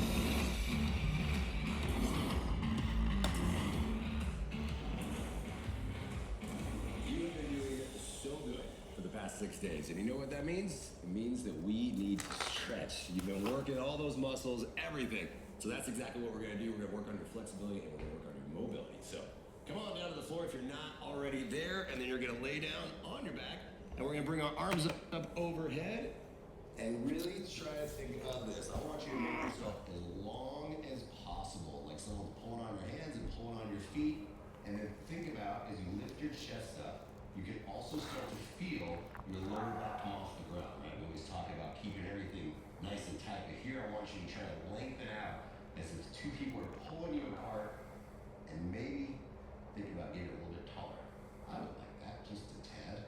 Nice. So full stretch, right? We're gonna hold these stretches a little bit longer than maybe you're normally used to, but this is gonna allow you to really get into the stretch and muscles to start to feel what they're expected to do, which is release and open up, working on the flexibility, mobility, everything. Big deep breath in and back out. Nice. Couple more seconds here. And then gonna stay on your back. I want you then to release your shoulders, bring your arms down like goalposts, and you're gonna pull your elbows and drag them towards the floor, towards your body, and then you're gonna bring it up to the top. Think about a lat pull down, right? We've done this with the loops, but now you can lift them up and back down. This is where shoulder mobility comes into play. Sometimes with shoulders, you won't be able to get your arm all the way down to the floor. That's totally fine. Sometimes my shoulders don't want to do it either. So all you have to think about is just bringing it down and keeping it as low as possible towards the floor. So we get a little dynamic movement in as you come down, right back up, down, right back up. Good.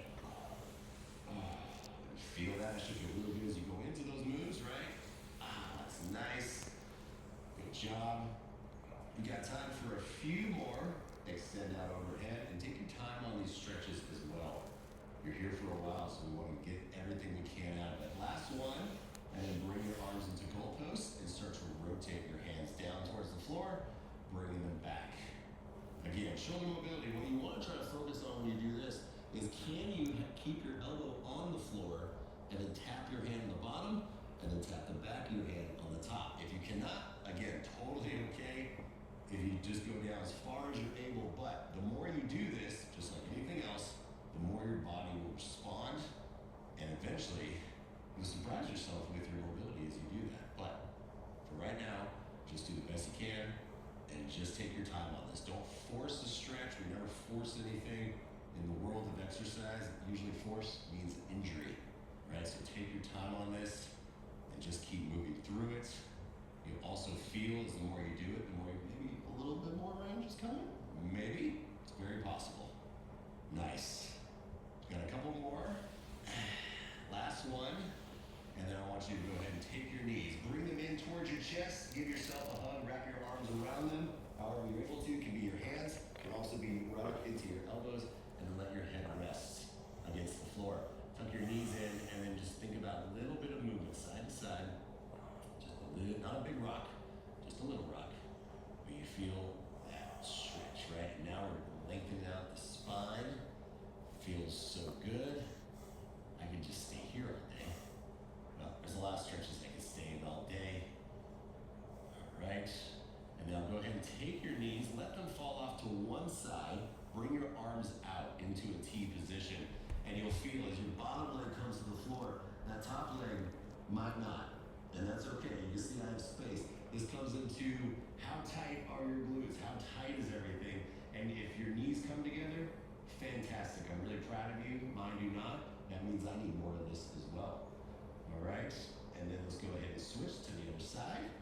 A little transition. Remember, you can move as around as you need to, just like when we weightlift. And doing an exercise, you can adjust as you go through these moves. But I want you to anchor your upper body, bring it down, get your knees towards each other.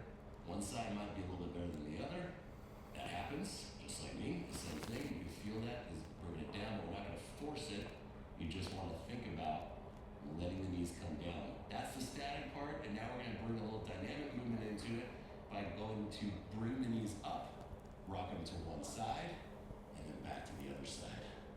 And you'll find as you start to do that, and we do those different types of movements, right? Static holds, dynamic movement, and that's going to give you a little bit more into that flexibility part. it's also opening into the torso and getting that twist, and it should just feel really good. But take your time. There's no amount of stretches you have to do in terms of reps. Nice. Last one. Come up to the middle, take both legs out, and then I want you to take one leg to lift straight up and right back down. You're just doing a leg lift. But in doing this, you're going to start to get into the hip flexors. You're going to get into that dynamic movement again to get the blood flowing, which is also important while we're stretching. So straight lift and back down. Sometimes the easiest stretches are the hardest, right? Last one. Go ahead and switch sides. Lift it up and back down. You'll feel that when you get to the top. Where do you feel it? Hamstring. Lifting up and back down. But through everything that we do, so much of our movement, we really start to get tight into the hamstrings, into the glutes, the piriformis, the lower back, everything in your core, right? So we're using these to get stretched out and get that flexibility back. Okay, last one, and then take the other leg, bring it up to the top, and let it fall off towards the other side, and then bring it back. You don't have to let it go all the way. Again, if you can't, that's fine. I want you to go as far as you're able before your shoulder of the same leg comes off the floor. Nice. So really think about keeping your upper body anchored into the floor, and then bringing it back. And when you do that, where do you feel the stretch? Right here, right? So you don't want to come down too far and let momentum carry you through. You got time for one more. And then switch sides, lift it up, other side. This side is a little tighter, and then my other one. So again, taking your time, no momentum, lift it up, and then come right back down. Up, and down. Lovely. That should be feeling pretty good. Yeah. Keeping the legs going in terms of mobility. This is your last one. And then take the other leg up. I want you to bring it up and give me a circle out. And then reverse it, come back. You can drop it to the floor, rest it for a second, bring it up, and then back. Doesn't have to be a huge circle on this one. We're not talking about massive movements, just enough again to activate, get everything mobile and moving again. Lovely. Feels great. And even after a while, it gets a little challenging, right? Give me one more in to out, and then switch sides. Bring it up, back around. Away. Again, think about taking your time. Lift up and out, and back. You're gonna feel so good after this that you can't wait to work out again. Bring it up, and around. Nice. All right, last one, bring it up, bring it out to the side, and then bring it down. We're gonna go into pelvic tilt, looks like a bridge, because that's what we're doing. Heels underneath, hands down. I want you to lift up and try to push towards the sky as high as you can, and then you drop it down. We do this with weights, right? That's the bridge, that's the hip thrusters that we do. But without weights, now I want you to really focus on height. Lifting your hips into the sky as they lift up. You'll feel that lengthen out all the way down the front. You're squeezing your butt, and you're bringing it back down. Again, take your time. Go into the stretch as much as you can, and then back down. We hold at the bottom, and then we come up to the top. Hold for that split second, and then back down. Even a full second, you can hold at the top. How about that? Full second right there, and then back down. Nice. Got time for a few more. Back up, and down. Last one right here. And then, what I want you to do is stay, last move on your back. You're gonna stay here and then just let your knees drop to one side. Still thinking about keeping your shoulders and back flat on the floor, and then let them drop to the other side. You can do this while sitting up. That's completely up to you. Some people like to sit up. I like to be laying down for this movement. I feel like I get a little bit more into my hips also because my lower back tends to be a little tight, so this is an option for you, but you can always sit up and do this move as well. All right, this is the last one, laying down, and we're gonna flip over. So be ready for that. Nice, as you keep going, you can always bring your feet a little bit wider apart to get more out of the stretch as well.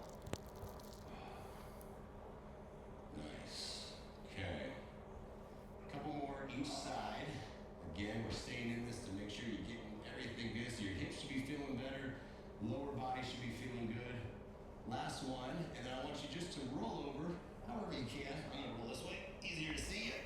And then go onto your stomach and push into what's called the baby pose here. Forearms are gonna be on the floor. You're gonna lift your chest up, hello. Lift up, and lift up as much as high as comfortable. Sometimes you don't have to go very high for this to work, but I want you to squeeze your butt just a little bit, and then lift up, and you'll feel that stretch right down the abdominal wall. That feels nice. You have the option, if you feel like you can get more, you can put your hands underneath and push up even more. And think about really how we're doing that. Modify that move. But if you need to, again, right here, just to lift straight up as far as you are comfortable. Nice. Make sure we keep breathing as we go through this. Don't ever hold your breath, by the way, when you stretch. It's a horrible idea. You start to see stars. Not a good idea. All right. Go ahead and transition. Push back into a bear stance. Don't worry, I'm not making you do a bear. But I want you to go into this bear stance, so then you can go into the cat stretch. This is where we really get to stretch out the spine, and then back down, pushing your butt out, and then you feel the arch. So you go into the curve. This is where I get to tell you, curve your spine until you keep a flat back so many times. But this one, you can actually curve the spine, tuck your chin, and really think about coming up just like you see a cat stretch. They call it cow, and you push, lift up, and then back. Nice. Take your time. We're gonna be here for a while. This is such a good dynamic movement to lengthen everything out. Whew. This is also something we probably all should do when we wake up first thing in the morning, right? I know we don't, but I don't. We probably should.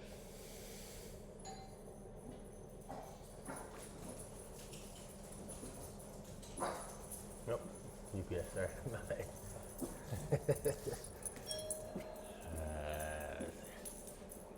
Right, go.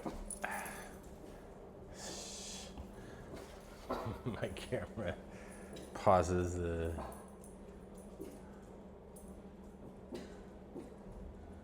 I don't know how to get out of it. Oh man. Alright, hold on.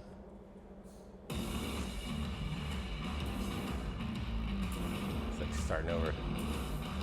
I don't know how to get the. There we go. Okay. Like, I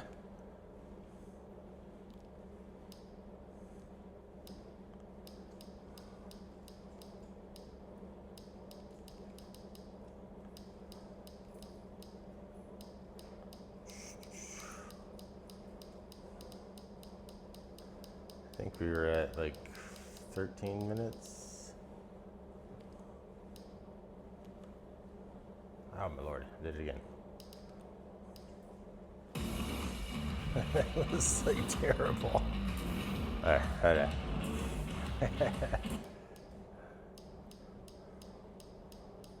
There we go.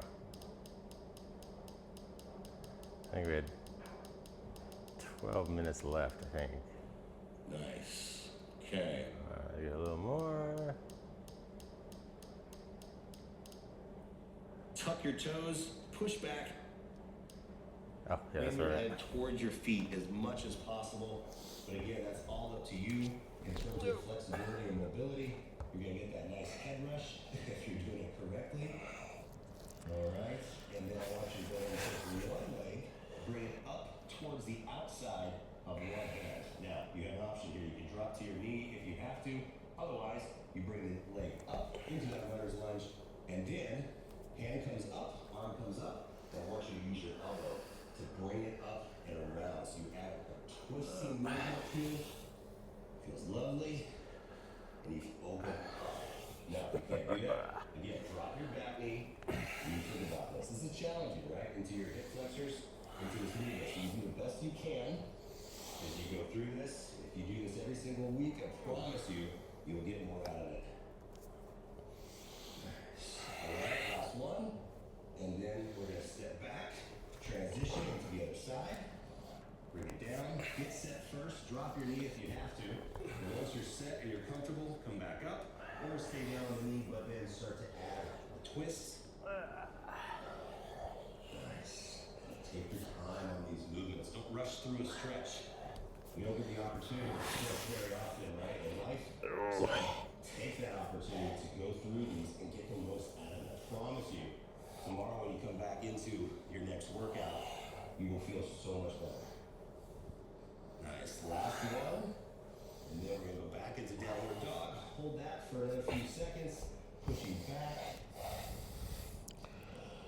Big deep breath in. Back out.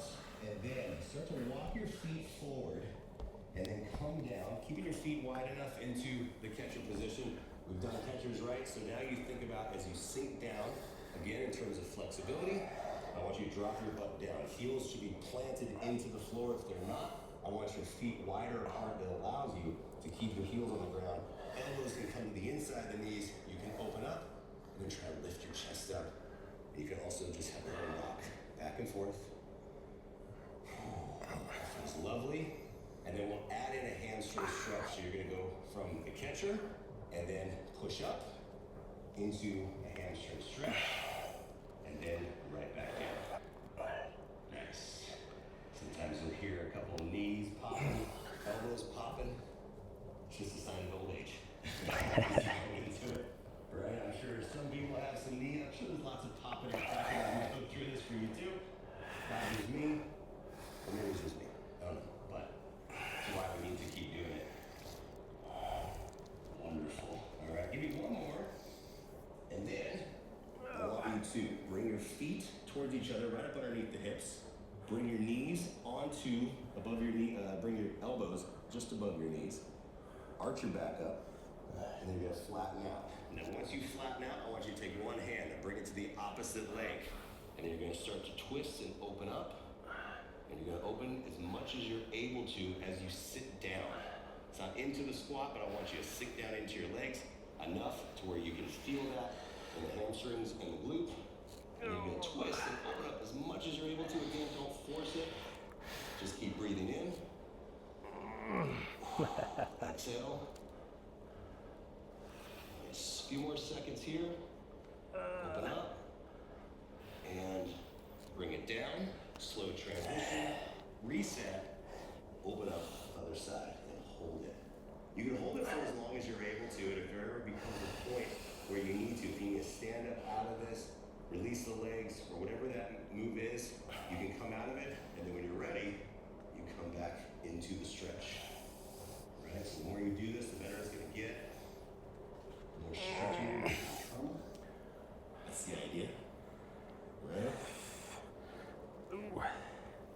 Nice. Few more seconds here. And then come out of this. You're gonna roll up, reset. Step one foot back into a long lunge, a nice long stride. Push your back heel towards the floor and feel the calf stretch. Once you reset into the calf stretch, you can start to bring your hips forward by bending the front leg, and then bring the arm up of the leg that's back.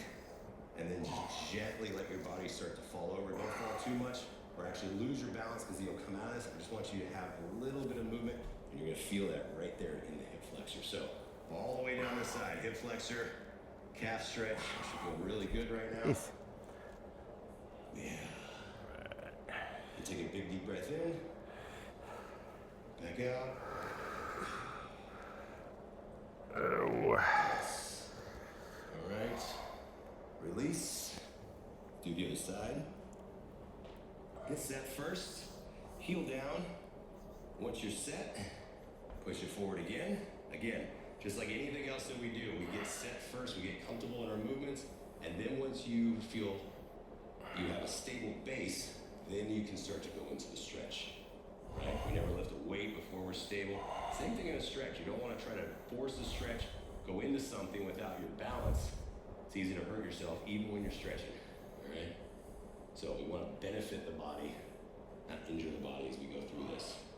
Lift your chest a little bit more. Those holds feel so good, right? Sometimes it's a little challenging. You start to feel a little heat in the body as you do this, right? So if you're sweating through this, that's also okay. As we go through all these movements. Nope. All right.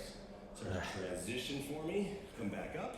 And then I want you to reach one foot up and go into a quad stretch. Quad stretch.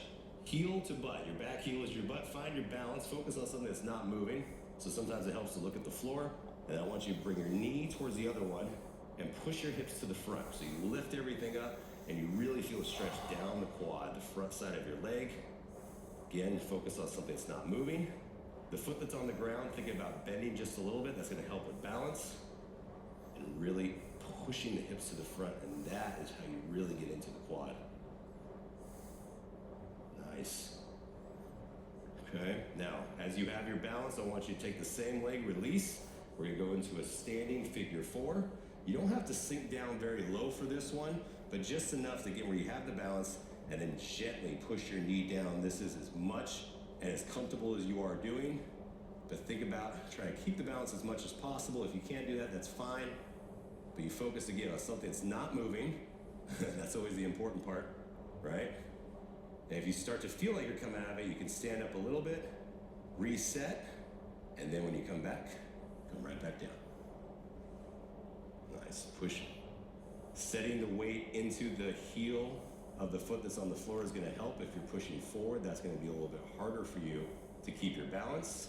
A few seconds left, and switch sides, quad other side. Heel to butt, chest up, hips forward. Again, bend your leg that's on the ground, bend that knee just a little bit. Focus on something that's not moving. So I'm gonna look fixed point on the floor. That really helps. And then, again, I'm gonna think about, okay, where am I wanting to feel it? Quad, hip flexor. So I'm gonna pull my heel towards my butt, push my hips towards the front, bend the knee, and that is all quad right now. That feels lovely. Once you have your balance and you feel that, bring it around, take your time, come down to the figure four, bring it up, and you're bringing the leg up just above your knee, so don't actually push your leg into your kneecap. Bring it above, sinking down, and as you feel comfortable, you can push and open up just a little bit more. You can also always do this sitting down. I know this is challenging. It's like, man, Joel, mobility, flexibility, and we gotta work a little bit? Yeah. Always gotta work a little bit. Stretching down. A few more seconds. And then, you're almost done, by the way, so stay with me. Bring it up. Okay, all right. Feet down, feet right up underneath the hips. Take your hands, cross them, and then let's go ahead. Tuck your chin, and we'll go with the arch. Nice.